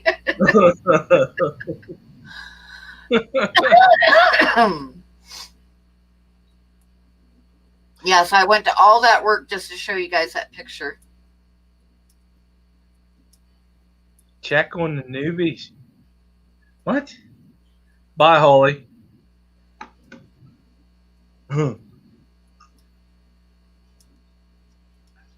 I think it's funny. There's a lot of times throughout the day the wife will gripe about the dogs. We got 3 labs and they sleep in the bed with us. And the female, her name's Hershey, will sleep up above our head. She goes, I hate it when her butt's toward me. I said, why? She goes, just imagine when that damn dog farts on your head while you're sleeping. The worst. I said, I didn't hear it. I was sleeping pretty good.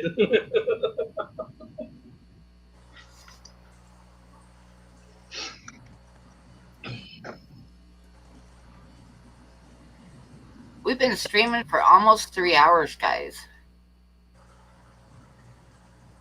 You got to be somewhere, Pam?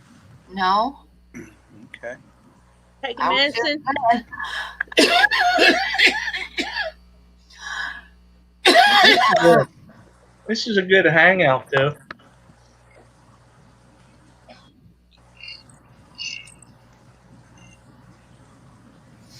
I'm sure Kev's streaming. God, no, I didn't get no notification. I didn't get one either.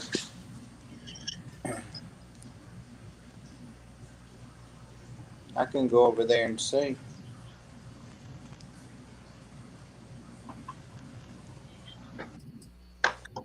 Get out of here. It would pop up on my computer screen if there were. Yeah. 2 more hours, please. the best Why? ghost cat. Yep. Why is that, Chattanooga? Yeah. I gotta know why 2 more hours.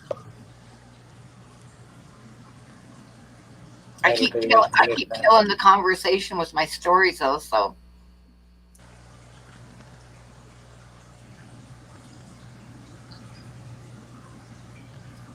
everybody My like brother I tell a story and everybody is stunned into silence. Well, I'm trying to register it. You know, I'm letting it process a little bit. my brother was the troublemaker in my family.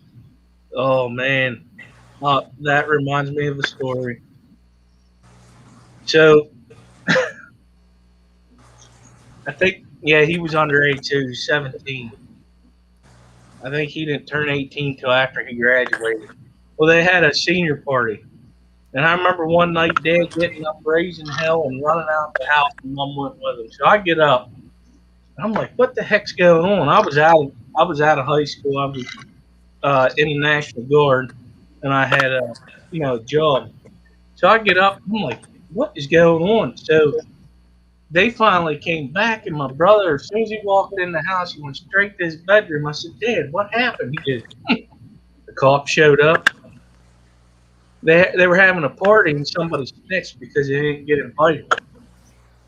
So I'm like, "Oh hell, I'm gonna sit here at the table and watch this unfold." He comes out. He goes, "Dad, where's the bucket?" He was so drunk. It gets better. The next day, we had to go pick the car up. He left one of his buddies take the car, and he blew it up. Oh no. I'm like, I am so glad I'm not in your shoes. I was like, man, you all making me look like an angel. Just keep telling on about yourself. Don't forget about me. Yeah. Holy cow. Well, I never my parents were like super strict and I was not allowed to date at all, and even in high school I couldn't date. And when I graduated and moved away from home, I was pretty naive. And I went to this party that was in St. Helens, next town over. And it was a kegger, and it was right on the outskirts of town to where like they had a white picket fence around their yard, and on the other side of the picket fence was just forest because it was on the edge of town. So I go to this kegger, and I had gotten some speed, and I'd taken some speed, right? Ooh. So, and I was sitting on the couch drinking a beer, and the seats, like the house was packed with people, and if you got a seat, you didn't move because you weren't going to get to sit down again. But everybody that sat down by me would get up and leave after a little bit. And I know it's because I was like, and I was sitting there, and somebody said, "It's a bust." And I'm sitting on the couch going, "Bust, bust. Oh, cops," it's like, that's kind of dumb. And by the time it dawned on me what was going on, everybody else was gone. The sliding doors were open, and the house was empty. And the first guy out the door had the kegger with him, and he got away. But the only people that were left in the house was the people that were back in the bathroom flushing the toilet, whoosh, whoosh, you know what they were doing, flushing stuff down the toilet. So I decided, cops, I'd better get out of here too because everybody else was gone, right? So I run out in the backyard, and there's like a bunch of people in the backyard. And I ran past them, and I jumped the white picket fence, and I fell flat on my face, and I decided to just lay there and hide, right? So pretty soon this cop comes up, and he shines his flashlight in my eyes, and he told me to get back in the house. So I'm walking back to the house, and I look around the backyard, and the backyard is full of cops. And everybody else was gone. And I had just run through the middle of the cops and jumped the fence and laid there. Yeah.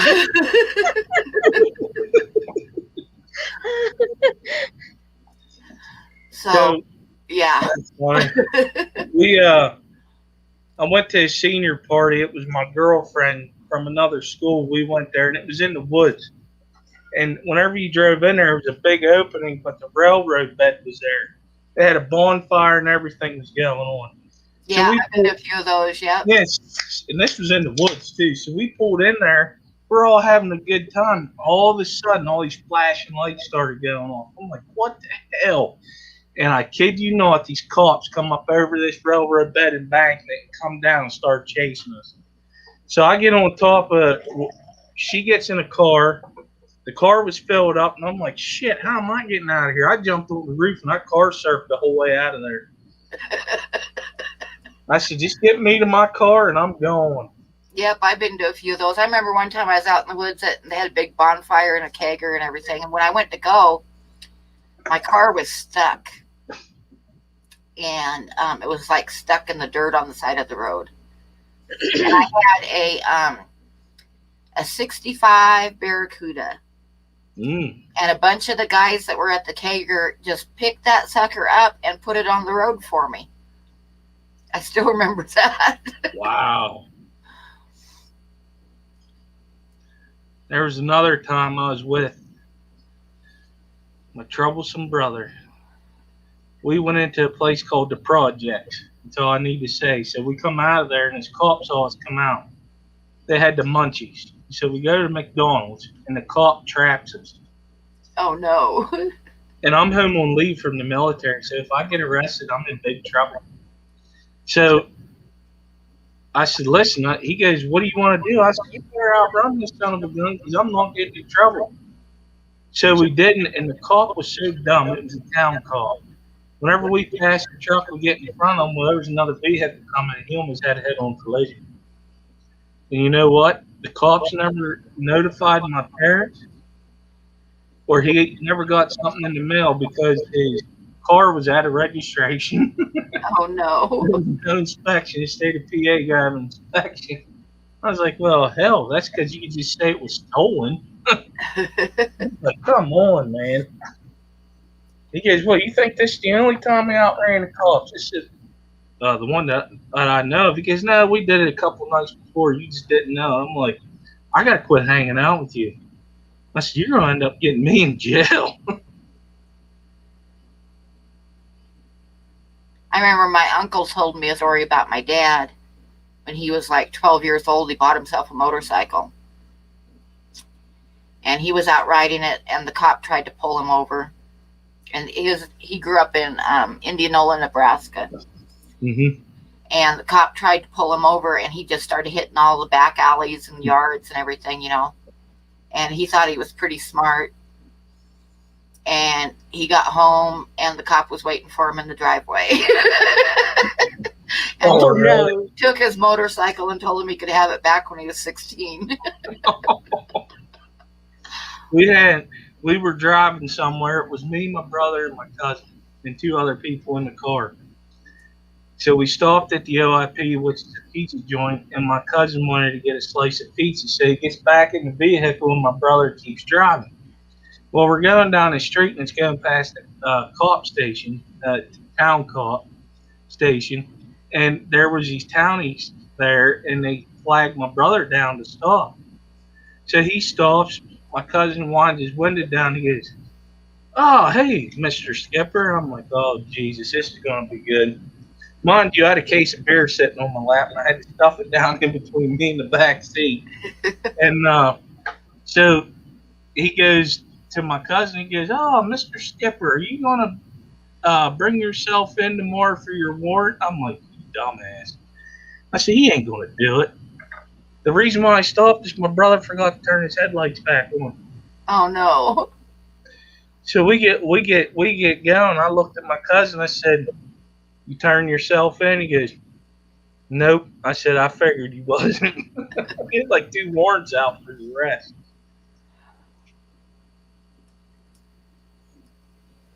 What's up, Big J?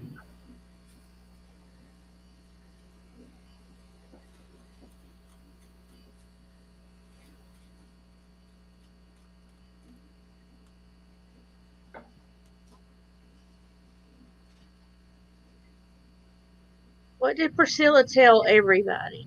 Nothing. I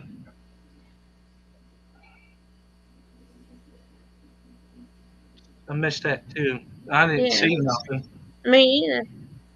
I think she's agreeing with one of PDA's comments about a Harley Davidson. Oh, No, Patty said he was gone literally 1 minute. He went to upload a video or something, and she said you were literally gone 1 minute, and he said, "I don't waste my time. I get things done." And so No, Priscilla said question. you're a Okay, fast. okay. Nothing important, Amy. She says. Nope, I just thought I had missed something there. nope.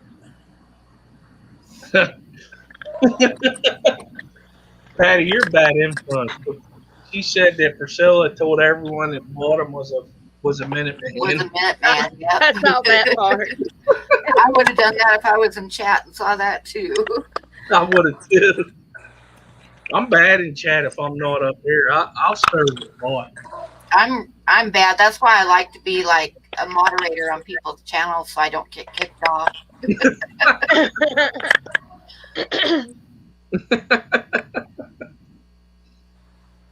Because if I wasn't a moderator, I'd get timed out a lot. Oh Jesus, here we go. BDA goes, Priscilla, where's TN off? I don't want him taking that the wrong way and getting all jelly.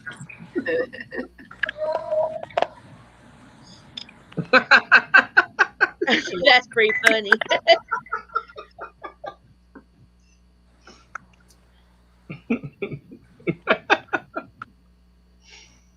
He's a good dude, though. I like TN. He is funny. I have him as my co-host on my stream. And y'all do good together. Yeah. Yeah, he's good. I don't know what the heck to talk about this Sunday. Well, don't take any examples off my streams. Just saying. No, that's for after 10 o'clock. Do y'all have a guest? No, I haven't even thought about doing that yet. Pam, there you go. She gonna get me in trouble. She can behave when it's before the midnight hour. I thought you was gonna say the witching hour.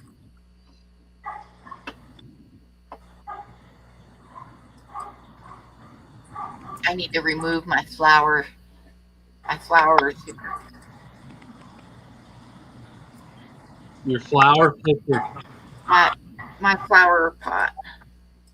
That was awesome. I loved it. Holly, where are you going?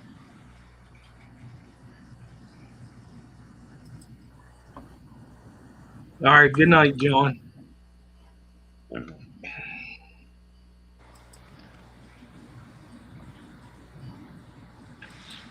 Before YouTube gets mad at me.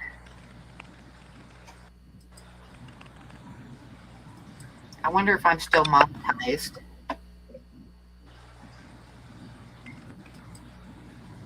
I'll tell you in a minute. Oh, yep, it's still green. Yay. I could send you a super chat if I wanted to, but I'm broke as a joke right now. Oh, no kidding. I am too. And they're like, "Oh, you're a state worker. You shouldn't be." I said, "Well, listen. I said I got 2 kids, and we live our life. I try to give them more than what I had when I was a kid." Exactly. And I don't work. I just art, so that's why I'm broke right now. Yeah. That's why I have rice for dinner. Because that's all I've got in the house right now. I've got a lot of it, so I can eat it for a long time. You got minute rice. No, it's salami rice, but I've got like a 20-pound bag of it. So Well, if you actually got to cook that for a while, yeah, it's not. You boil your water, you dump in the rice, and let it sit for 5 minutes. no, it takes about 15 minutes to cook it. Yeah. When is YouTube not mad at you? I know, huh? I tell you what, the best way to shop is in bulk. Yeah. I always do it. We just had a meat sale for it was pork. And I went down, got a bunch of loose sausage, and I grabbed a pork loin, got it cut into half-inch pork chop, and I got a vacuum sealer, and I seal it and put it in the freezer. Saves money in the long run, Oh yeah. especially when you got 2 kids and my 12. My, oh shit! Night, John.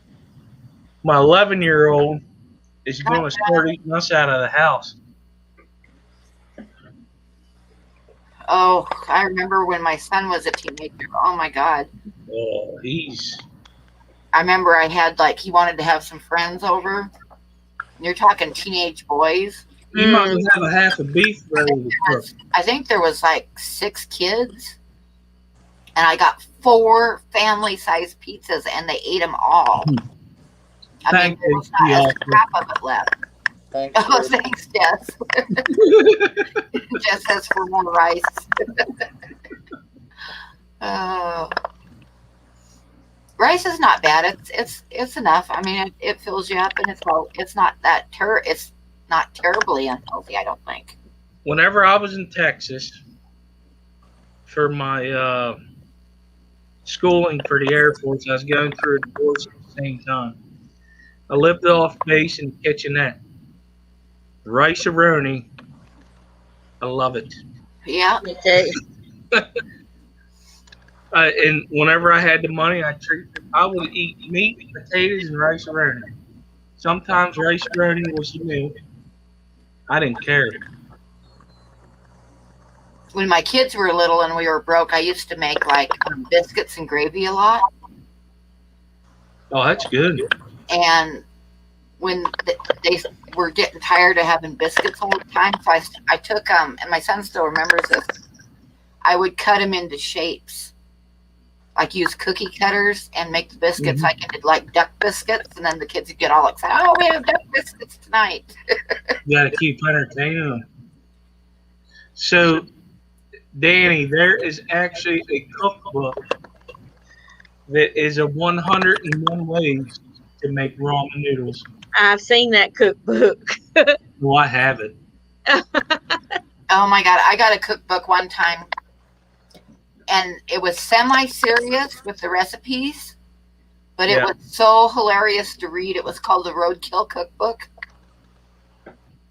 That was a good cookbook, but it had oh, I wish I still had that book. It had armadillo on the half shell and Dotson duck, and all that kind of stuff. I mean, it was hilarious. It was hilarious. But it had some good recipes in it, but all my friends loved it. So I ordered everybody a cookbook for Christmas that year. I gave away a lot of those cookbooks. And I had one friend, we had just moved from Oregon up to Washington. And he had come up to visit, and the kids had a couple library books that they had forgotten to return before we moved. So he gave us a horrible time about stealing library books. So for his Christmas present, I got him one of those cookbooks. And I took it down to the local library, and I knew the librarian real well. and I had her like take the library stamp and stamp all over inside the cover of the book for me. And I gave it to him for Christmas. It was pretty funny. We it's funny because my kids, my daughter, I think it was last night. We had chili for 2 nights in a row. We make a big crock pot full. And I said, "What do you want for dinner?" She goes, "I want ramen noodles and hot dogs." All right. So I boil the hot dogs, I cut them up, put them in the ramen noodles, and that's how she eats it. I've done that for years. I put cheese in it and everything. When I first started working where I work now, the the people that live there use that, and it's called peachy. I'm walking around on the terrace doing my job, and I stopped because I smelled something. I said, "What are you doing?" He goes, "Look at." And I said, "I'll be damned." He goes, "What?" I said, "I've been doing that since I was in the military." I said, "I thought I was the only one that did that." Yep, I'll usually like if I have them, if I get top ramen, I'll like add vegetables and stuff to it. Hmm.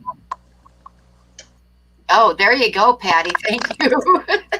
And you're right. The coffee is an important thing. Yeah, And oh, yeah. I do have coffee, so I have coffee and rice, and that's good enough to live on.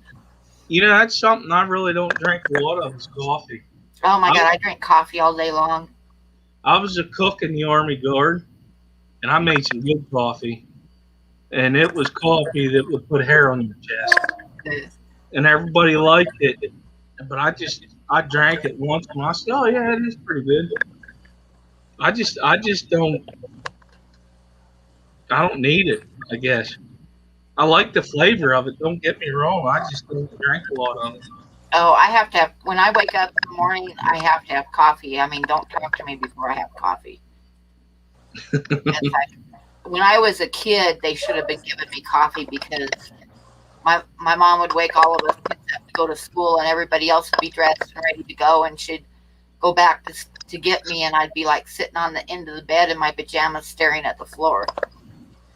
It's like I do not wake up well without coffee. There's a lot of people like that actually. I always tell people, especially when I'm at work, I said, "Don't talk to me until after 8 o'clock in the morning.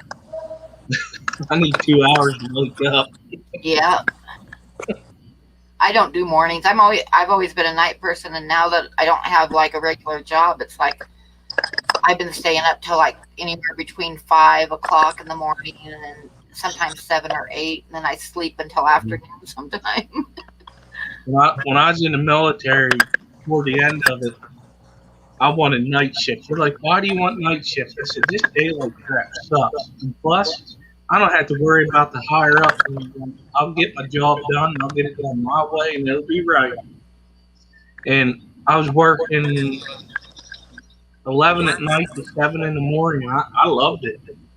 I can't do it here because I'd just be sitting on my butt falling asleep. Where I work now, I can't do it. I'm a night owl too. Oh my God, thank you, Priscilla. Priscilla's at $10, and she said add Fireball.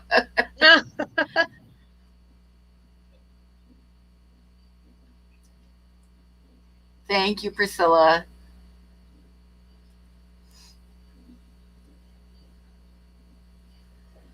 Oh, where did Bob go?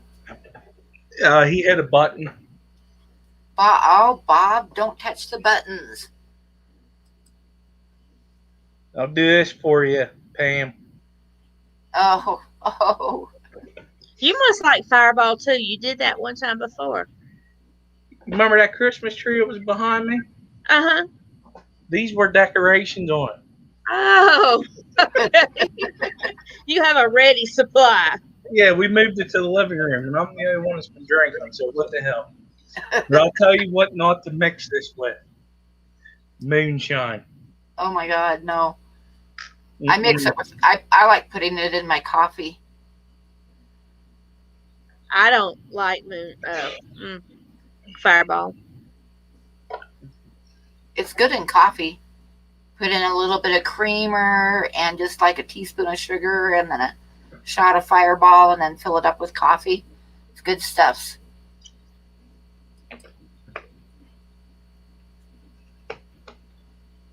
Yeah, BCFR second shift's good too. It was nice whenever I was working second shift when my son was born. It made it easy for her. I said, listen, I got the night shift. 4 o'clock in the morning came around and he woke up. I said, it's your turn. I need to get some sleep. So I could go to work at 2. Is Bob coming back or did he just disappear? I don't know. I wonder if I didn't know he was gone. I wonder if his battery went dead or something. No, he had it plugged in. I'll see what's up. I messaged TN. He must be out. Out.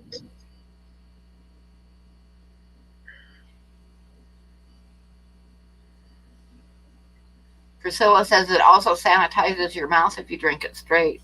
It does. I got a clean mouth now. Nice and cinnamony. I bet your nose is opened up too. No. I used to eat the candy Fireballs. Oh, me too. I loved them. I actually had a bus driver that loved them. She always had them. I said, "Can I have a Fireball, please?" Jesse wants to know what else we should feed you, Pam. Oh, his shipment came in today, Priscilla. Okay. Where did he get shrimp from? The person that mentioned it. That can't send me orange shrimp because Bob wants them. So, I wish Bob was up here. I wanted to ask him about Robert. He said he Rob 93. He's moving. Mm-hmm. He has to or he wants to.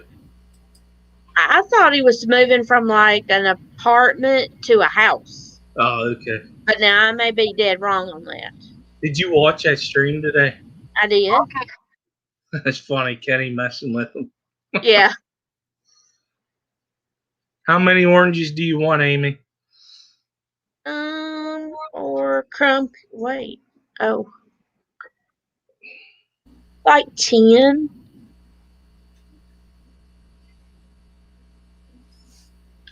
Good night, Danny. I'd settle for 5, but I'd like to have 10.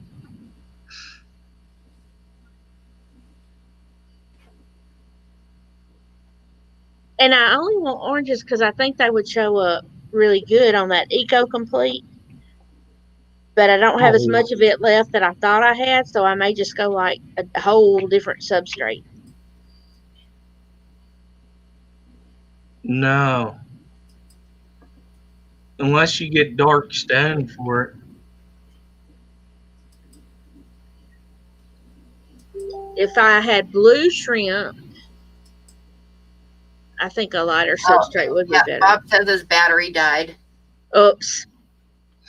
So I had an issue. Them long fin Platiatus that I had the black sand substrate in there, and they were dull.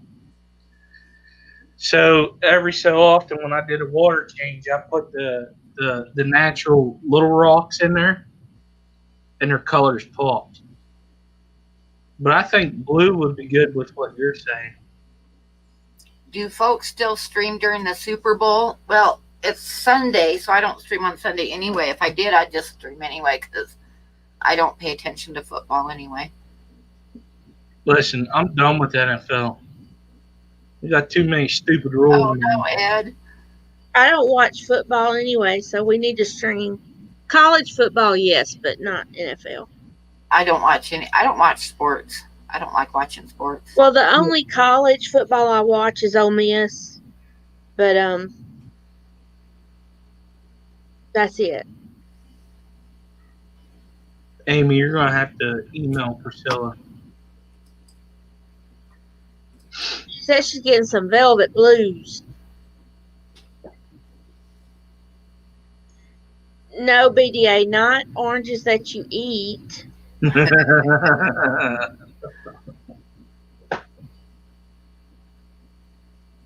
Ed will be streaming. Okay. Somebody else is streaming too, because I remember them talking about it. Sunday. I can't keep up with all this streaming. Well, I'm still streaming at 6, so I don't even care. I've been doing a lot of painting, so I'm like lurking on a lot of people's streams, but I don't say anything because I'm busy working. Yeah. No, he's not going to be streaming because that's his team that's playing. Yeah, he says no, Scotty. No, his team's in the Super Bowl. He ain't going to stream. Yeah, he's a Kansas City fan. Yeah. He ain't streaming. I'm really hoping that he has to dye his beard red still.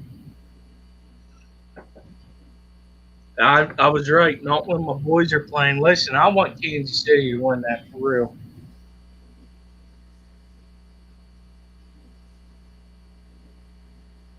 Are you going to do a stream Saturday before mine, Priscilla, or are you just going to come on mine? Which, by the way, is going to be a weekly thing. We're going to have an art stream every week. So yeah. This Saturday night I won't be, but when I'm off, I'll be there. I thought, let's see, your stream plus ATF. I thought your stream was on Friday and his was on. Well, right now his is on Tuesday. I wonder Okay. if he made it home safe. He did not message me, or maybe he did. Okay, well, remember you're coming up with me on Saturday nights. Okay, you're sticking to Friday and he's on Tuesday. Okay. Yeah. I know Chattanooga Ed. Thank you, buddy.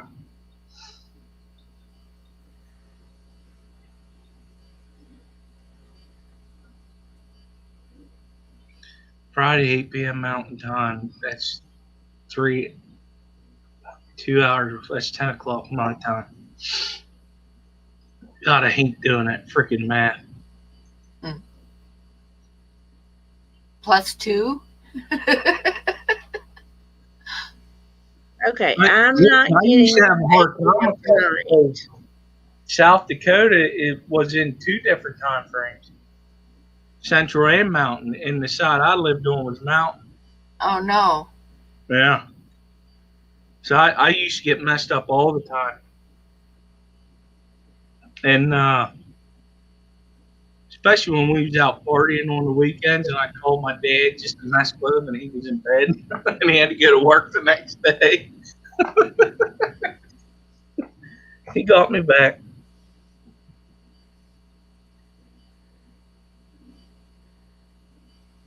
You won't have no life besides work and us. I don't have any life besides work and y'all. Me neither. I just draw and go online and don't leave the house unless I have to right now. Listen, I wish I didn't have to leave the house.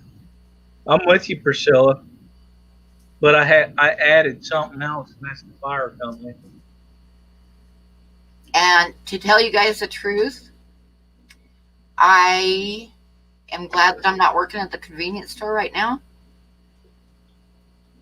One of the guys that I worked with just died like a couple weeks ago. And I'm glad that I don't have to deal with going in there all the time.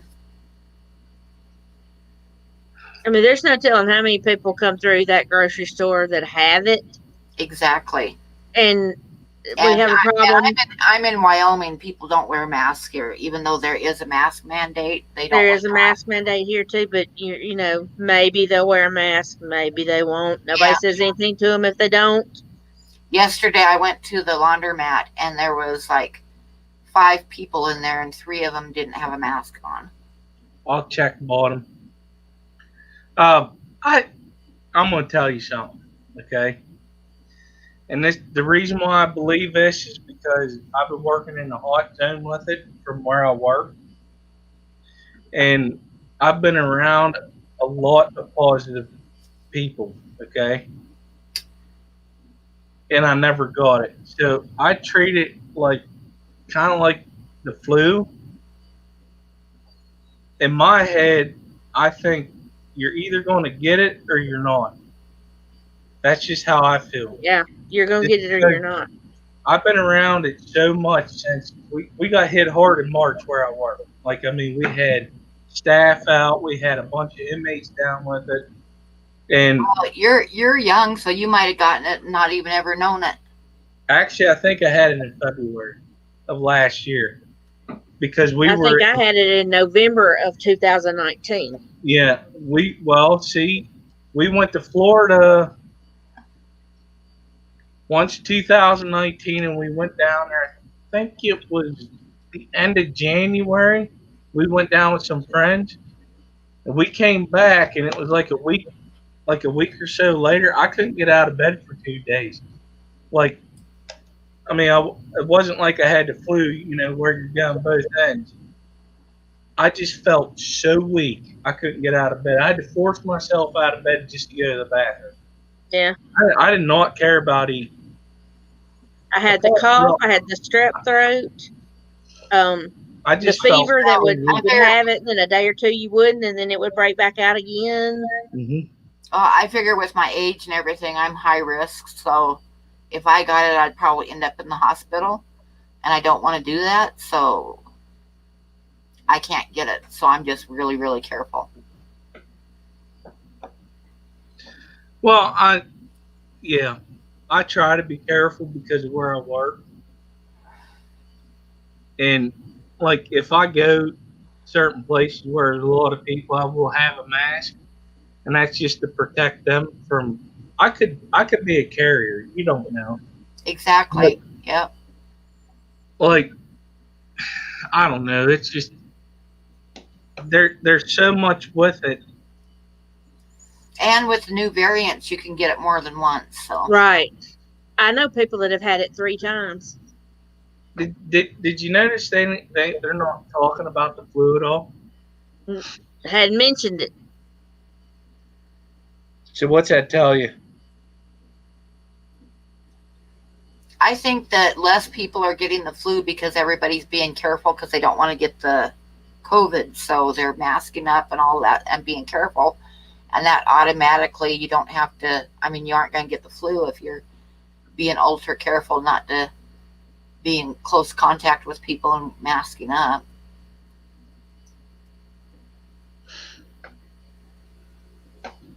I wear my mask, but I don't wear gloves.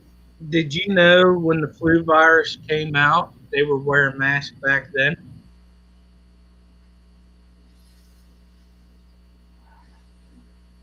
Well, the Spanish flu killed a lot of people, and they had the same problems back then. If you look at the old newspaper articles and stuff, there was like a whole group of people that were picketing and stuff because they didn't want to have to wear a mask, and yeah.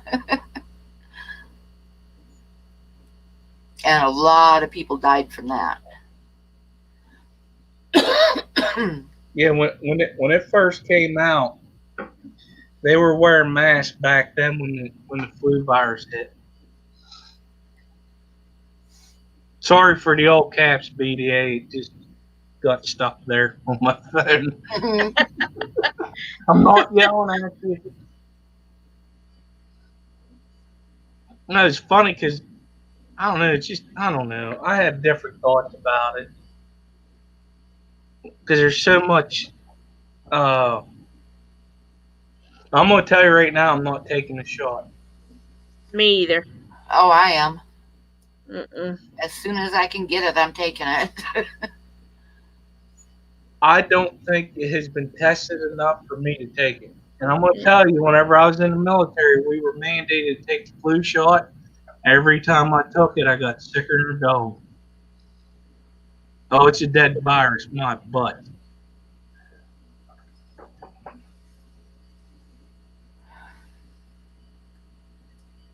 It's kind of strange that they came up with a vaccination for it in less than 6 months' time, and they still don't have vaccinations for a lot of other stuff.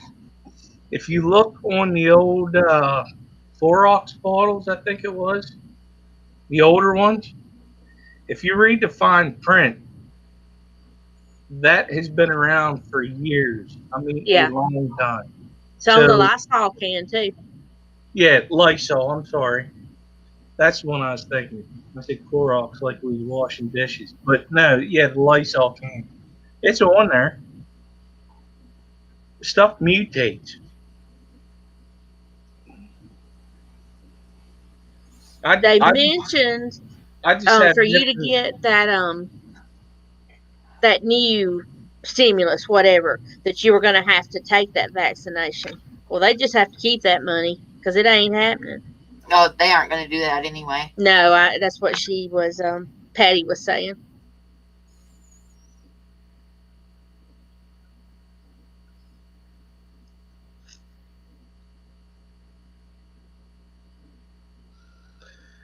Yeah, I don't know. Hey, Griffin. Hey, Griff, what's up, It's brother? about time, Griffin. I bet you've been at work. Yeah, he said he was working. I'm a co-host on his channel too. Oh yeah. Sunday at 10 p.m. Yeah, I was getting tired. I had to work the next day, I think, and that's when the whole check valve thing came up. Where is that in chat? What's that? Check valve. That was after I left the stream that night, Sunday night. Oh, okay. Well, Dave came up with the one T-shirt, Yeah. and then I asked him to come up with hashtag check valve or check your check valve or something like that. Not the one that it came out with first. Well, he sent me a picture today, and he has that one ready. It's on his site too. There was people posting that in Dan's stream, and we were deleting it. I said, "Bud, we're not doing this in this stream." I didn't. Maybe that's some of the ones that were being deleted, and they didn't know where it went. Yeah, me and Candy was taking care of it. That was poking fun at me.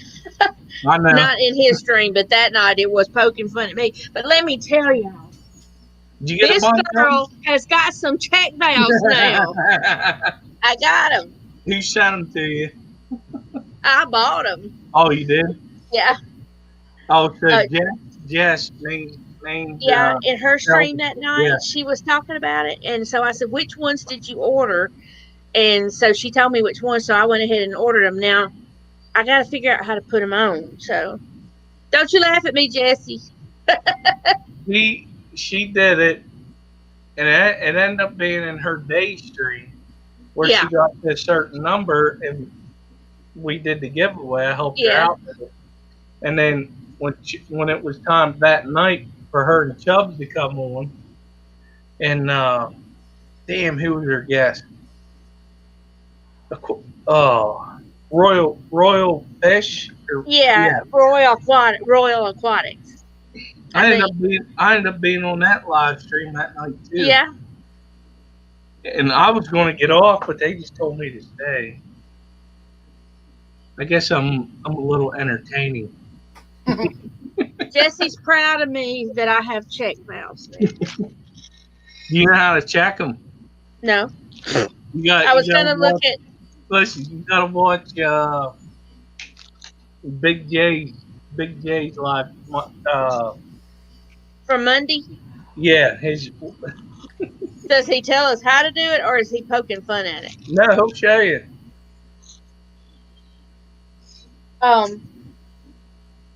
What is it? If you blow through it and it whistles, that's the end that goes on. Yeah, if you blow through it and you can't blow through it, that's if you blow through it, it know which way the airflow is going. Yeah, if you blow through it and it whistles, you hook it up to the air pump side.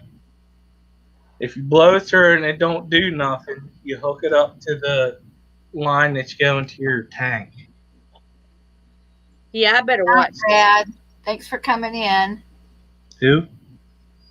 Oh, who's leaving? Yeah, it Oh, wasn't my no, air pump that died. I mean, that caused the thing. It was my hang on back that overflowed. It pumped out into the floor, and then I was looking at that pump, and it was barely blowing air through the sponge filter. So I thought it was because of my airflow switch. So I tried to check that, and it just had quit. The pump had just. It was a little pump. Probably wasn't big enough to run that sponge filter. So it so really had nothing to do with check valves. with hang on the back filters, I go with the Marine Land bio wheels. And the reason why I do that is because the way it's designed, like when your filter's like pretty much done, there is a section on it to where when the water hits it, if it can't go through, it's diverted back into your tank as opposed to on your floor. Uh, Like your aqua clears and stuff like that, whenever they get clogged up, like say you're real busy for and you can't get to it, they will overflow and go onto your floor. The marine land filters with the bio wheels, they have a section to where it just overflows into your tank instead of going onto your floor.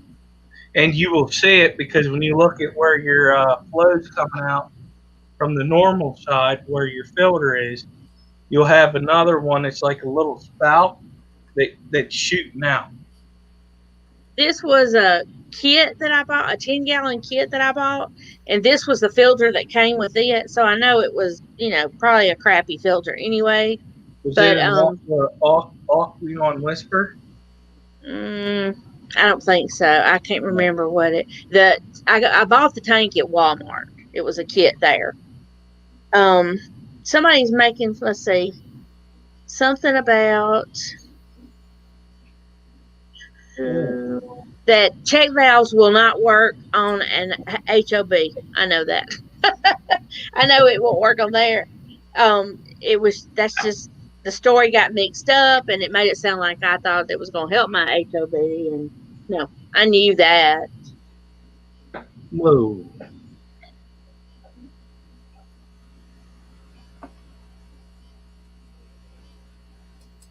Do you know what HOB stands for besides hang on the back filter? Uh-uh. Hemi operated boyfriend. A what? I got Hemi the boyfriend part. Hemi operated boyfriend. Okay. Just like a bulb. Battery operated boyfriend. Gonna leave that one right there. I said that joke at work and they all lost it. And I'm talking about the people I worked with. Yeah. They're like, what the Yeah, hell? when I lived in Texas, when I went through my first tornado warning, one Been of there. my one of my friends, she was talking to me online after it was done, and she said, and I told her that I put a emergency box in the closet because there was no basements where I lived. Because you stick a shovel in the ground and be full of water the next day. Yeah. So the closet was a safe space, and I put a emergency box in there. And she asked me what I put in the emergency box, and I told her I put in some Fresca because I didn't have any water, and I put in a pack of cigarettes because I figured if a tornado hit the house, I'd need a cigarette. And she says, "Well, did you put a Bob in there? You know, a battery operated boyfriend?" I thought about it. I said, "No, I figure, if a tornado hit the house, I'd be pretty well screwed anyway." Yeah, how about her?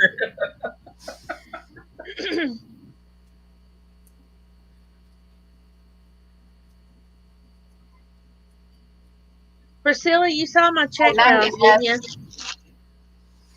Yeah, I think we'll go another half an hour and then we'll call it good for the night because we're already way over how long I usually go. Yeah. Good night, Ed.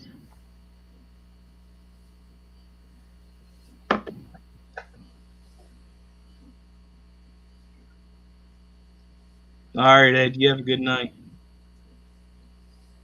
Griff, I sent you a message, bud. I've been dealing with that since 2018. That's the reason for the tank. Priscilla goes, well, I'm glad you're in the Checkabout Club, Amy. I am. I was trying to order one of them T-shirts that, like, I think that was my after party stream, It was. and I was having an issue with that. And then he had a coupon code, and it was not working for me. I remember that. It didn't work for me either. He had to go in and do something before it would. I'll try it again Friday when I get paid. 'Cause I want one. That's pretty funny. It is funny. It was funny that night. Man, I was just so stinking tired. I just came back from Erie. That's what it was. I had car lag instead of jet lag.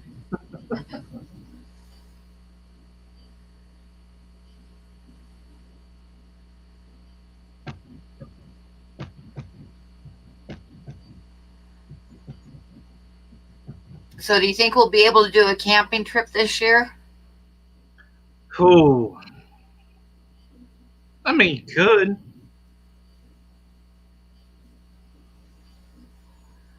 We're supposed to be doing one in Iowa too. I don't know how, what time? What time? What month is the one in Wyoming? Middle of September. Y'all gonna make me have to work a lot of overtime. Well, because I think the Iowa one we might do in August, and that's close to Chicago's Aquashella, which I want to go. I'm driving either way. What if I go there and I want to fish? I'll set a cooler up in my truck with some airlines. You know what I mean? I figure by September we should all be, like, anybody that wants a shot and stuff should be able to have shots, and hopefully everything will be okay by then.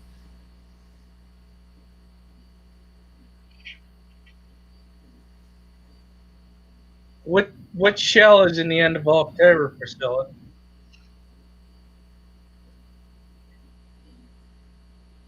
I was talking to Mike. He said the Chicago ones and all. I ain't looking it up.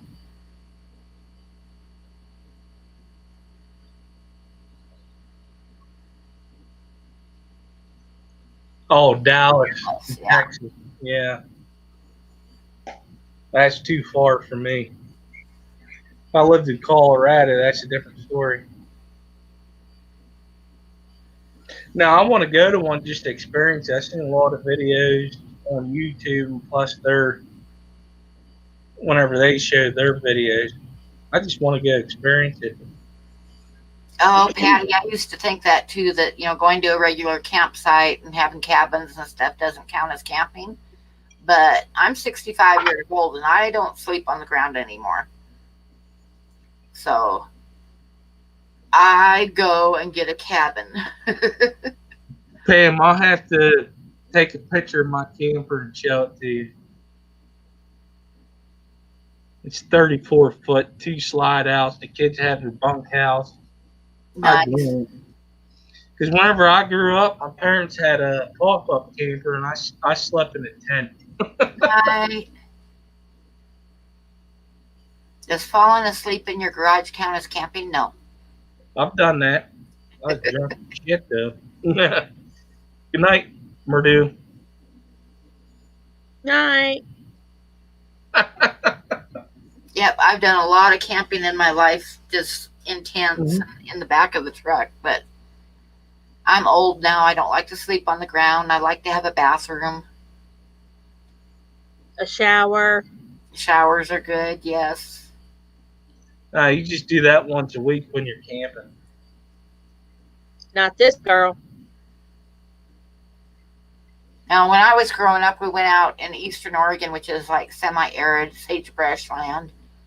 And we spent most weekends and my dad's vacation time out there hunting arrowheads. And we'd have to haul in water and everything because there was one place that we went that had like an underground spring that bubbled up into a pool and we could get water there. But there was no showering and stuff. There was just washing up when we were out there because you couldn't waste that much water. Yeah, when But I was I found growing out I up, have, and we if I'm out camping like that, I can survive it, but I have to have clean socks. Yeah. I have to have clean socks every day. So I was part of the Cub Scouts for a while. My son wanted to do it, and we did the whole camping thing and stuff. He loved it because we slept in a tent. It was. I'm glad he wanted to do it because he learned a lot of stuff doing that. I like what Priscilla said. Is she goes, if I don't shower for 24, I turn into a gremlin for sure. Yeah. Yeah, we had a big wall tent when I was growing up, but my dad fixed up his truck really nice for when us kids grew up and that him and mom would go out by themselves. He had like a big Chevy truck. It was a Chevy Scottsdale. And he had a canopy on the back. And then he took like, it had like a big piece of plywood that went across on top of the wheel wells and a mattress over the top of that, like a mattress that filled up the back. Yeah. And then he had underneath of it, he had these two great big long drawers that he'd pull out that were divided into sections, and all the camping gear and groceries and everything went in there. It was set up pretty nice. So now they make air mattresses for your bed of your truck. Yeah. I mean, it goes around the wheel wells and everything. It's crazy. But then you kind of need a trailer because you can't store nothing under it. Yeah, well, he had like a T-frame build and then the plywood on top and then a mattress on top of that. And then that left, from the bed of the truck to the top of the wheel wells is where he put in the big drawers. Yeah. With and he had his tools in there, in case the truck broke down and all everything you could need. Then the other drawer was always full of like their groceries and coffee pot and all that stuff. So all he had to do to sleep at night was find a level spot to park the truck. Yeah. We camped a lot when I was growing up because my daddy liked to camp, and we slept in tents, and I hated it. I hated it then, and I don't think I'd want to sleep in a tent now. Oh, I spent a lot of years sleeping in a tent out in the middle of nowhere. Patty says that I'm a glamper, and we used to make fun of them when we were kids, and people with campers that they'd go to campsites and stuff, and we just were out in the middle of nowhere, set up a tent. But like I say, I'm 65 years old. My bones is old. I don't want to sleep on the ground anymore. Well, my daddy tended to over drink when we were camping when I was growing up. And then he wanted to fight with everybody. So, camping brings back nothing. Intent brings back nothing but bad memories.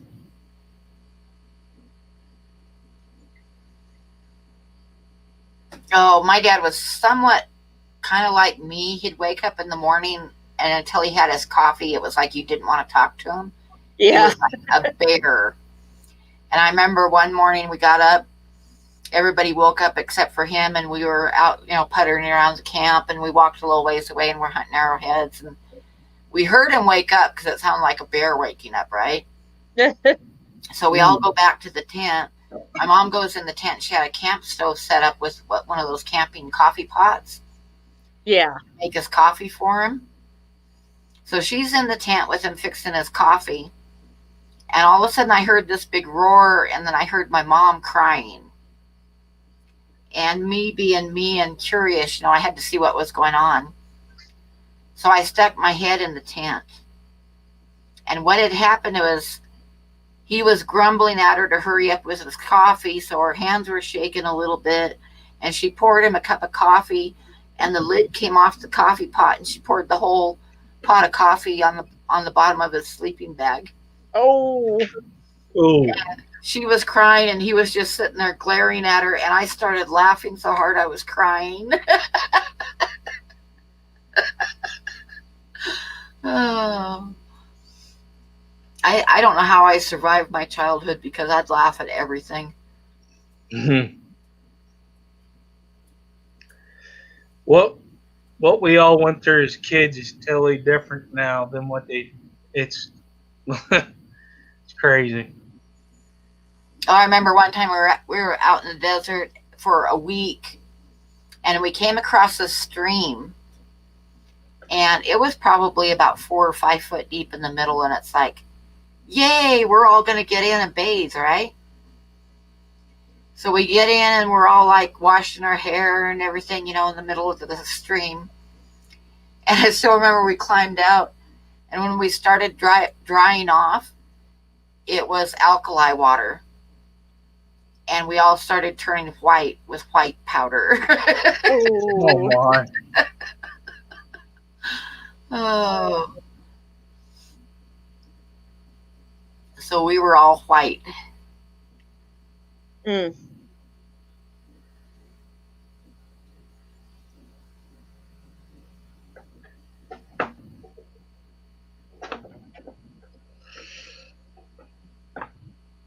No, Ian's back. Ian. That's right, Priscilla. If I'm going to pay for a campground, I want a bathroom and showers. But I'm thinking that I'm just going to I'm thinking I'm going to just get a queen size mattress will fit in the back of my truck. And I'm thinking I'm just going to get a mattress so that I can go and camp and just like climb into the back of my truck to sleep. And that way I can go up in the mountains around here and stuff because I really need to get out of town. I can't right now because the mountains are full of snow. You got about asshole deep snow, so you can't get there. Literally. This spring when it warms up, I want to see if I can like save some money and get a mattress, and then I can just go for a drive and park somewhere and camp by myself.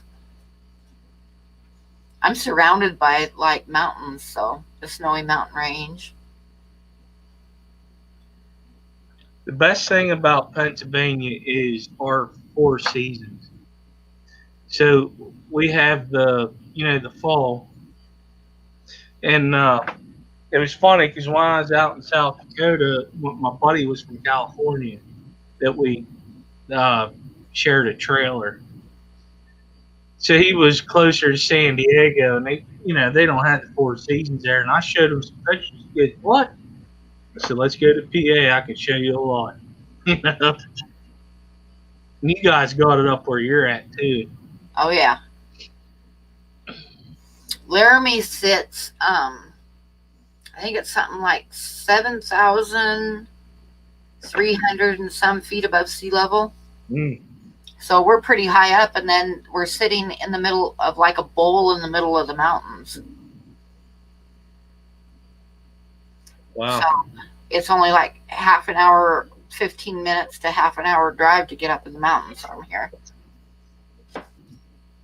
I So can tell you the best thing for me about camping. Now, my PTSD came from stupid people. I was not shot at like the Army and Marines. But I'm going to tell you, when I go camping, I go hunting, I go fishing, it is the best thing because it's quiet. Yeah. And then I read up on something that anybody with issues, that just going to a park, seeing green is good for you. I believe that. Like you don't have to have PTSD. You just have a high stress level or whatever. You go there and it just relaxes you. Yep. I remember being out in the desert hunting arrowheads, and you get up or you're out walking, we walk a lot. Yeah. And it's like there's no sound at all. I mean, Yeah. there's no cars off in the distance. There's no plane sounds. There's absolutely nothing. Just total silence. And to the point to where, like you can hear like jackrabbit hit the ground 100 yards away, you know? Hmm. Yeah. The best thing about it is, with all that quiet, is you can sort through your own thoughts. Yeah. And I figured out when I was real young that if you want to know somebody, like get rid of all the superficial stuff, take them out camping like that where there's no bathrooms and no running water, and you'll find out real quick what they're really like. You know, strip away all the Hmm. superficial civilization stuff, and you know what kind of person they are. I'm gonna tell you right now, when it comes down to it, I don't know. I was talking to somebody. I said the way things are going now, things are going to reverse.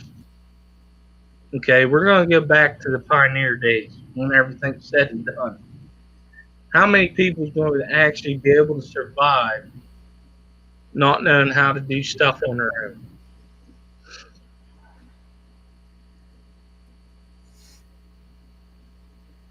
You're right. And that was one great thing about, the Cub Scouts, the Boy Scouts, Girl Scouts. You're teaching them all that stuff, and I think that's a good thing, because what if your power goes out? You Yeah, got to figure out how to survive. There could be a time where you have a. We'll just use Hurricane Katrina for an example. You could be out of power for months. How are you going to survive? If you want to stay at home, you got to figure out how to do it. If you don't know, then you're pretty much screwed.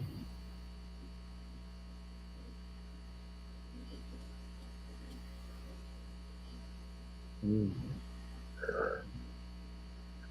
Jesse's really making me want to get them piggies some That's sunfish. what I was just thinking.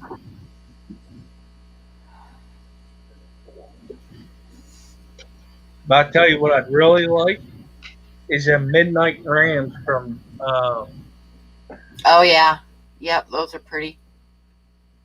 Dean's Fishery. I wish that dude shipped. Oh my, I wish he shipped. Because co-op won't ship fish.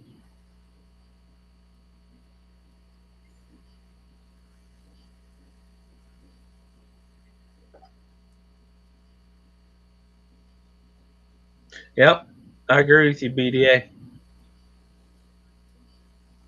Listen, I'll be sitting outside by myself around the campfire watching. I got a fire pit behind my house, and I'll just sit there and just watch the fire. So relaxing. Fires are relaxing. Like in the summertime, springtime, or even fall, I'll have I'll ask. I tell people that I'm good friends with, like, listen, I'm having a fire. If you want to come over, come over. We sit and shoot the crap and just relax.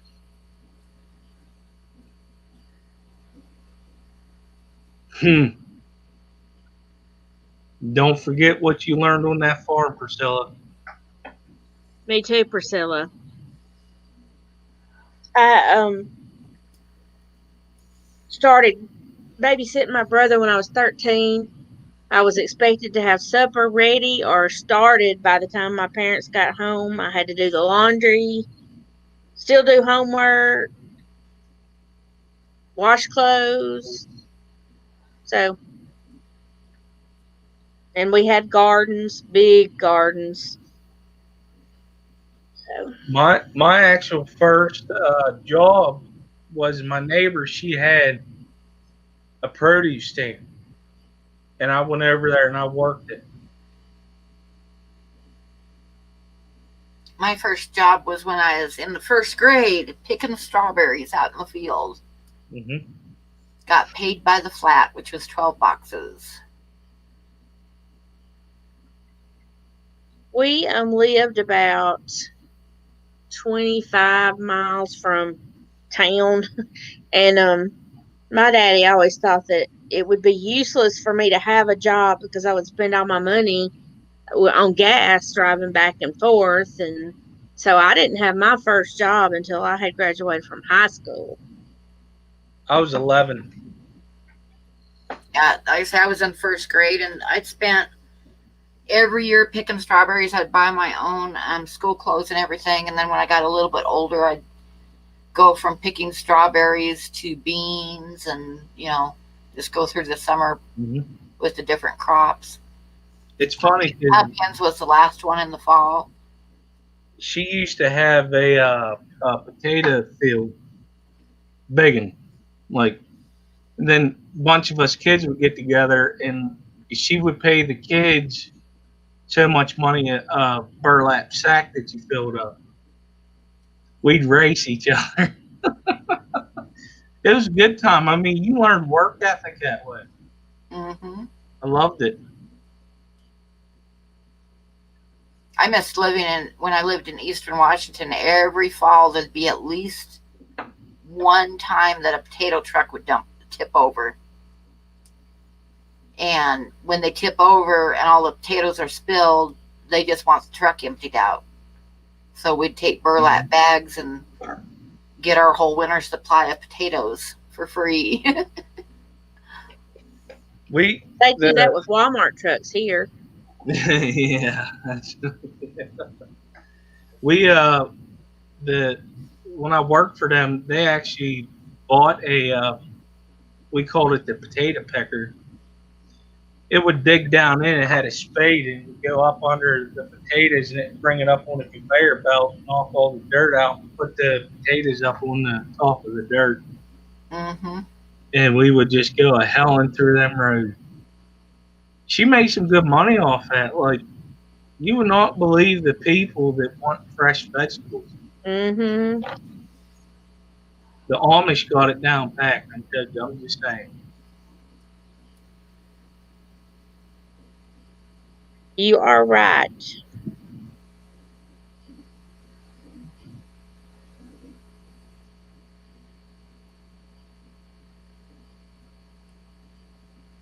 Now, babysitting at my house was free because I was the oldest. Didn't like it when Mama did. So I never really liked babysitting, but like I said, I started out from first grade all through high school. I picked strawberries and other crops all summer long. But they didn't have the child labor laws back then either. I think they passed them like when I was in high school or something. They had them. Like, I was born in '82. They had them whenever I was. When did I start working on the farm? I think I was 13, but it wasn't strict then. I was 13, so it'd been in the '90s. But about right toward the end, when I started getting to 18 in 2000, they really started hammering down on child labor laws. Like if you were working, they were collecting taxes off of you. I remember one time they used to, when I was a kid, that after school got out and strawberries would come in season, the owners of the fields would just rent the school buses.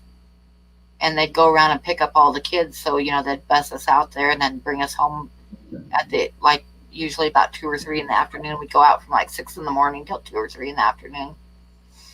Yes, but, they'd always have this area where all the buses were parked.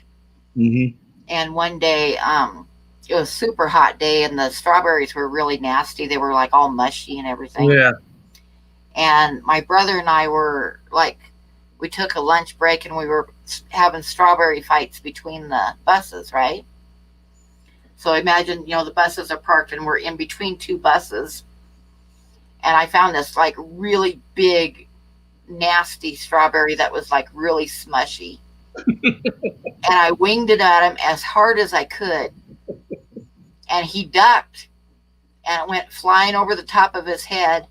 And at that exact moment, the school bully stepped out from behind one of the buses and my strawberry hit him right between the eyes. Oh, I am not kidding. I think I died on the spot and I took off running as fast as I could. Oh my god. He deserved it. It was funny because whenever you're saying about the school bully, I had issues whenever I was younger. And then I did the split up program with the military. So my junior year is 11th grade, right? My 11th grade year, that summer, I went to Army Basic Training Fort Benning, Georgia. I came back, and that same person figured he would test me. I said, listen here. I said, you see this pinky? I said, you don't want to know what I just learned. I said, I will take you down with this pinky, and I will hurt you severely. Because I ain't messing with you. I said, you're dumb because they didn't teach us shit about this pinky. Because I ain't messing with you, you're crazy. I said, I'll still whoop you, boy. Oh my god, I still remember the kid that was a bully in my school. His name was and believe it or I'm not making this up. He had red hair and freckles, and his name was Duke McNabb. Duke McNabb. And I was scared of him. Yeah. I could see why he was a bully with that name. Yep. I can't blame him. And I remember another time it was a really hot day, and every once in a while when it was super hot and we'd all worked hard, the owner of the berry field would give the bus driver money to stop and get us all ice cream. Yeah. And it was a super hot day, and we were coming home about 2 in the afternoon. We all had the bus windows open because it was hotter than hell. And we stopped, and he had sent money for ice cream, so we stopped at a convenience store. And I remember I got like a chocolate popsicle thing. And I had it about half done, and it was melting on my hands. And we were going around a corner, and I threw it out the window, and I was sitting like mid-bus, right? And I threw it out the window, and it came back in the window at the back of the bus and hit Duke McNabb right in the face with my chocolate. Oh, no. You had it out for him. That little shit He was deserved back there everything. screaming at who threw it, and I just like, nobody had seen me do it, and I'm just like, I don't know. Have no idea. That's awesome. I love it. No, Bottom, that ain't true what you just said. They sure bully the bully. That's real cool. A bully is still a bully, no matter who they bully. Listen, Bottom, you say that 10 times fast, I'll give you $1. Yeah, it's just funny, but the bullies back in my day weren't as bad as what they are now. Like, there was a way to take care of them. But you do that now, you can go to jail. Like, they'll press charges against your kid. Yeah. It's ridiculous. Mm-hmm. So what you have to do, because my son had an issue there for a while, I went straight into the school. I said, listen, I need to see your principal right now. And they're all looking at me. I said, I'm serious. Because what I'm about to teach my son will put that kid in the hospital. I'm like, oh, we'll take care of it. I was going to start teaching him stuff I was trained in the Army. It was getting that bad. It got fixed. Kids are so mean I remember now, though. I got called to the school one time because my daughter bit somebody. And she never bit people. But what had happened, and she was in trouble. And what happened is she was on top of a monkey bars type dome thing. And she was on top, and this kid grabbed her from the center hole and was pulling her down. Like head first. He was pulling her out, and she told him to let go, and he didn't let go, so she bit him on the hand. So he'd let go of her. Yep. So, and she got in big trouble for that.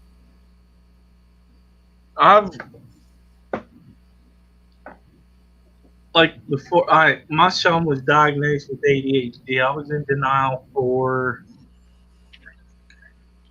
until second grade. And I'm going to tell you something. I seen that principal or his teacher until I got him on. I did not believe in medication, but he needed it. So he would actually, the people that was messing with him, he didn't give him no shit. He got tired of them. And I finally told him, I said, listen, I'm going to get him straight. And if these people keep messing with him, you ain't going to like me. And I gained a lot of respect at that school. I got called into school one time, and this is the God's honest truth. Megan was in the third grade, and I got a call that the principal wanted to talk to me. So I was like, okay, oh my God, what did she do? So I go in and talk to the principal, and she's sitting there telling me that Megan's teachers were really upset because she told all the kids that she was half dog. And the kids believed her, and the teachers were really upset about it, and da da da da da. And I'm sitting there listening to her talk, and I'm thinking to myself, seriously, I got called in here for this. That's nuts. Because Megan said she was half dog, and I got called in for this. You know why she said it? She goes on and on for a while, and then she stops and she's looking at me. And I looked at her and I said, so basically, what you're saying is you want me to have a talk with Megan. And she's shaking her head, yes. And I said, and I will tell Megan that just because her mother's a bitch doesn't mean she's half dog. I love it. And the principal just stared at me. She never cracked a smile or anything. She just stared at me. And I bent down and I picked up my purse and my keys. And I walked out and I got in my car and I stuck the keys in the ignition, and then I started laughing my ass off. That's great. That is Crazy awesome. people. I was a different kind of mother, I have to admit. I love it. That's awesome. That's great. That is that's great. I had her in like after school daycare for a while. Mm-hmm. And they'd have a couple teachers, taking care of the kids. And then when I got off work, I'd go pick her up. And I went to pick her up one day, and the teacher told me I needed to go into the office, and they had called the principal in to talk to me. And I walked in there, and there's the playground teacher and the principal, and Megan's sitting in the corner bawling her eyes out. And so, I waited to see what was up. And the principal had this paper like smoothed out on the desk. And what happened is Megan had gotten mad at the playground teacher for something. And she had written a note, and then she gobbled it up and threw it in the garbage. And this teacher had dug in the garbage and pulled it out and then called the principal in. So anyway, the playground teacher was like standing there with her arms crossed, waiting for Megan to get in trouble. And the principal had this note spread out on her desk. And I looked at him when they got done telling me all this, because I guess, they said, oh, the horrible things she wrote on the note about this teacher. And I said, so basically what you're telling me is that Megan got mad, and her way of expressing her anger was to write a note, and then she threw it away because she didn't want anybody to see it, and you dug it out of the garbage. And the playground teacher's like, well, yeah, but you should see what she wrote. And I was like, I don't want to see it. I don't care. She threw it in the garbage because she knew it was wrong, and it was just a way of expressing her anger. Could have been a lot worse ways to express your anger. Mm-hmm. And Megan had quit crying and was staring at me. And I could see in the principal's eyes that she totally agreed with me. And I just got Megan and walked out of there, and that was the end of it. I never did see the note. I didn't care, because that was just so stupid to do that, to dig through the garbage and pull it out of the garbage. I mean, come on. And you're right. I mean, she could have chosen to express her anger some other way worse. Yeah, she threw it in the garbage because she didn't want anybody to see it. Right. So, and Megan was just like horrified and bawling her eyes out. I'm like, no, we aren't doing this. I don't give a shit what the note says. I don't even want to see it. Just put it back in the garbage, and I walked out. I got something to tell you. I've never been in a fist fight all my life. Never. I've never hit anybody. ever? I've tried when I was in the military because people would, when we was at the bars, they would try us. They wouldn't do it. And I said, what? I said, let's go. I want to fight. He goes, dude, there's something wrong with you. I said, yeah. I said, that's besides the point. I said, let's go. I want to get my first fight under my belt. I'm 38 years old and never been in a fist fight because nobody will do it because they think I'm crazy. Hmm. Well, I do have the paperwork to prove it, but I'm just saying they won't. I've never been in one.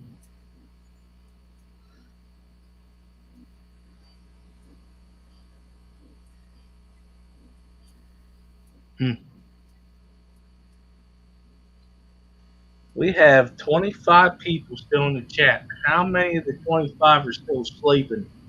Wake up. Get up. We should probably end it because it's getting late. I've been on. Oh my God, it's 1 o'clock in the morning, so I've been on 4 hours. I don't want to use up all my Streamlabs time since I'm like streaming twice a week now. Yeah. So I should probably get off of here. Yeah, So, especially if you're doing the freebie. yep, I'm doing the free one. So, So when you do that, like with us being on your stream, those don't count towards our no, streaming hours, do they? no, it's just mine. Just yours. Okay. 20 hours a week on the free one. So, I mean, 20 hours a month. All right, Darlene. I'll open up a live stream just for you for at least an hour. I'll An probably after hour party. I'll probably go over there and lurk, but I've talked enough for one night. Amy, you want to come up if I do it? I'll do it. All right. Okay, you I guys. just got to get something to drink. So Yeah. everybody, Skipper's going to be starting up one, and I'm going to go. And thank you, everybody that left a super chat. Thank you so very, very, very much. And thank you, everybody, for coming in and keeping us company. Yes. I'll open stream. Thanks, Pam, for having me up. I apologize for a few of the stories that I told that I shouldn't have. It was great. I loved it. I So, don't even apologize for my stories. so we shall see. Saturday night, I'm having an all art stream with Jess Shrimp Granny and Priscilla and me. And Chappie's going to co-host that one. So, and then the next week after, maybe Skippers will be around for the next one. I But could do anyway, next we're going to be week. drawing. So that's going to be Saturday night at 9 Mountain Time, 11 Eastern Time. And other than that, we shall see you next Wednesday night. All right. We shall see y'all tomorrow night at 6 Central, 7 Eastern for Foxy and my stream. All Okay. right. I'll open the stream yard up in about 5 minutes. And we Okay. shall see you guys in about 5 minutes. Like I say, I'll probably pop in and lurk, but All right. okay. Good night, Bye. everybody. Night, everybody.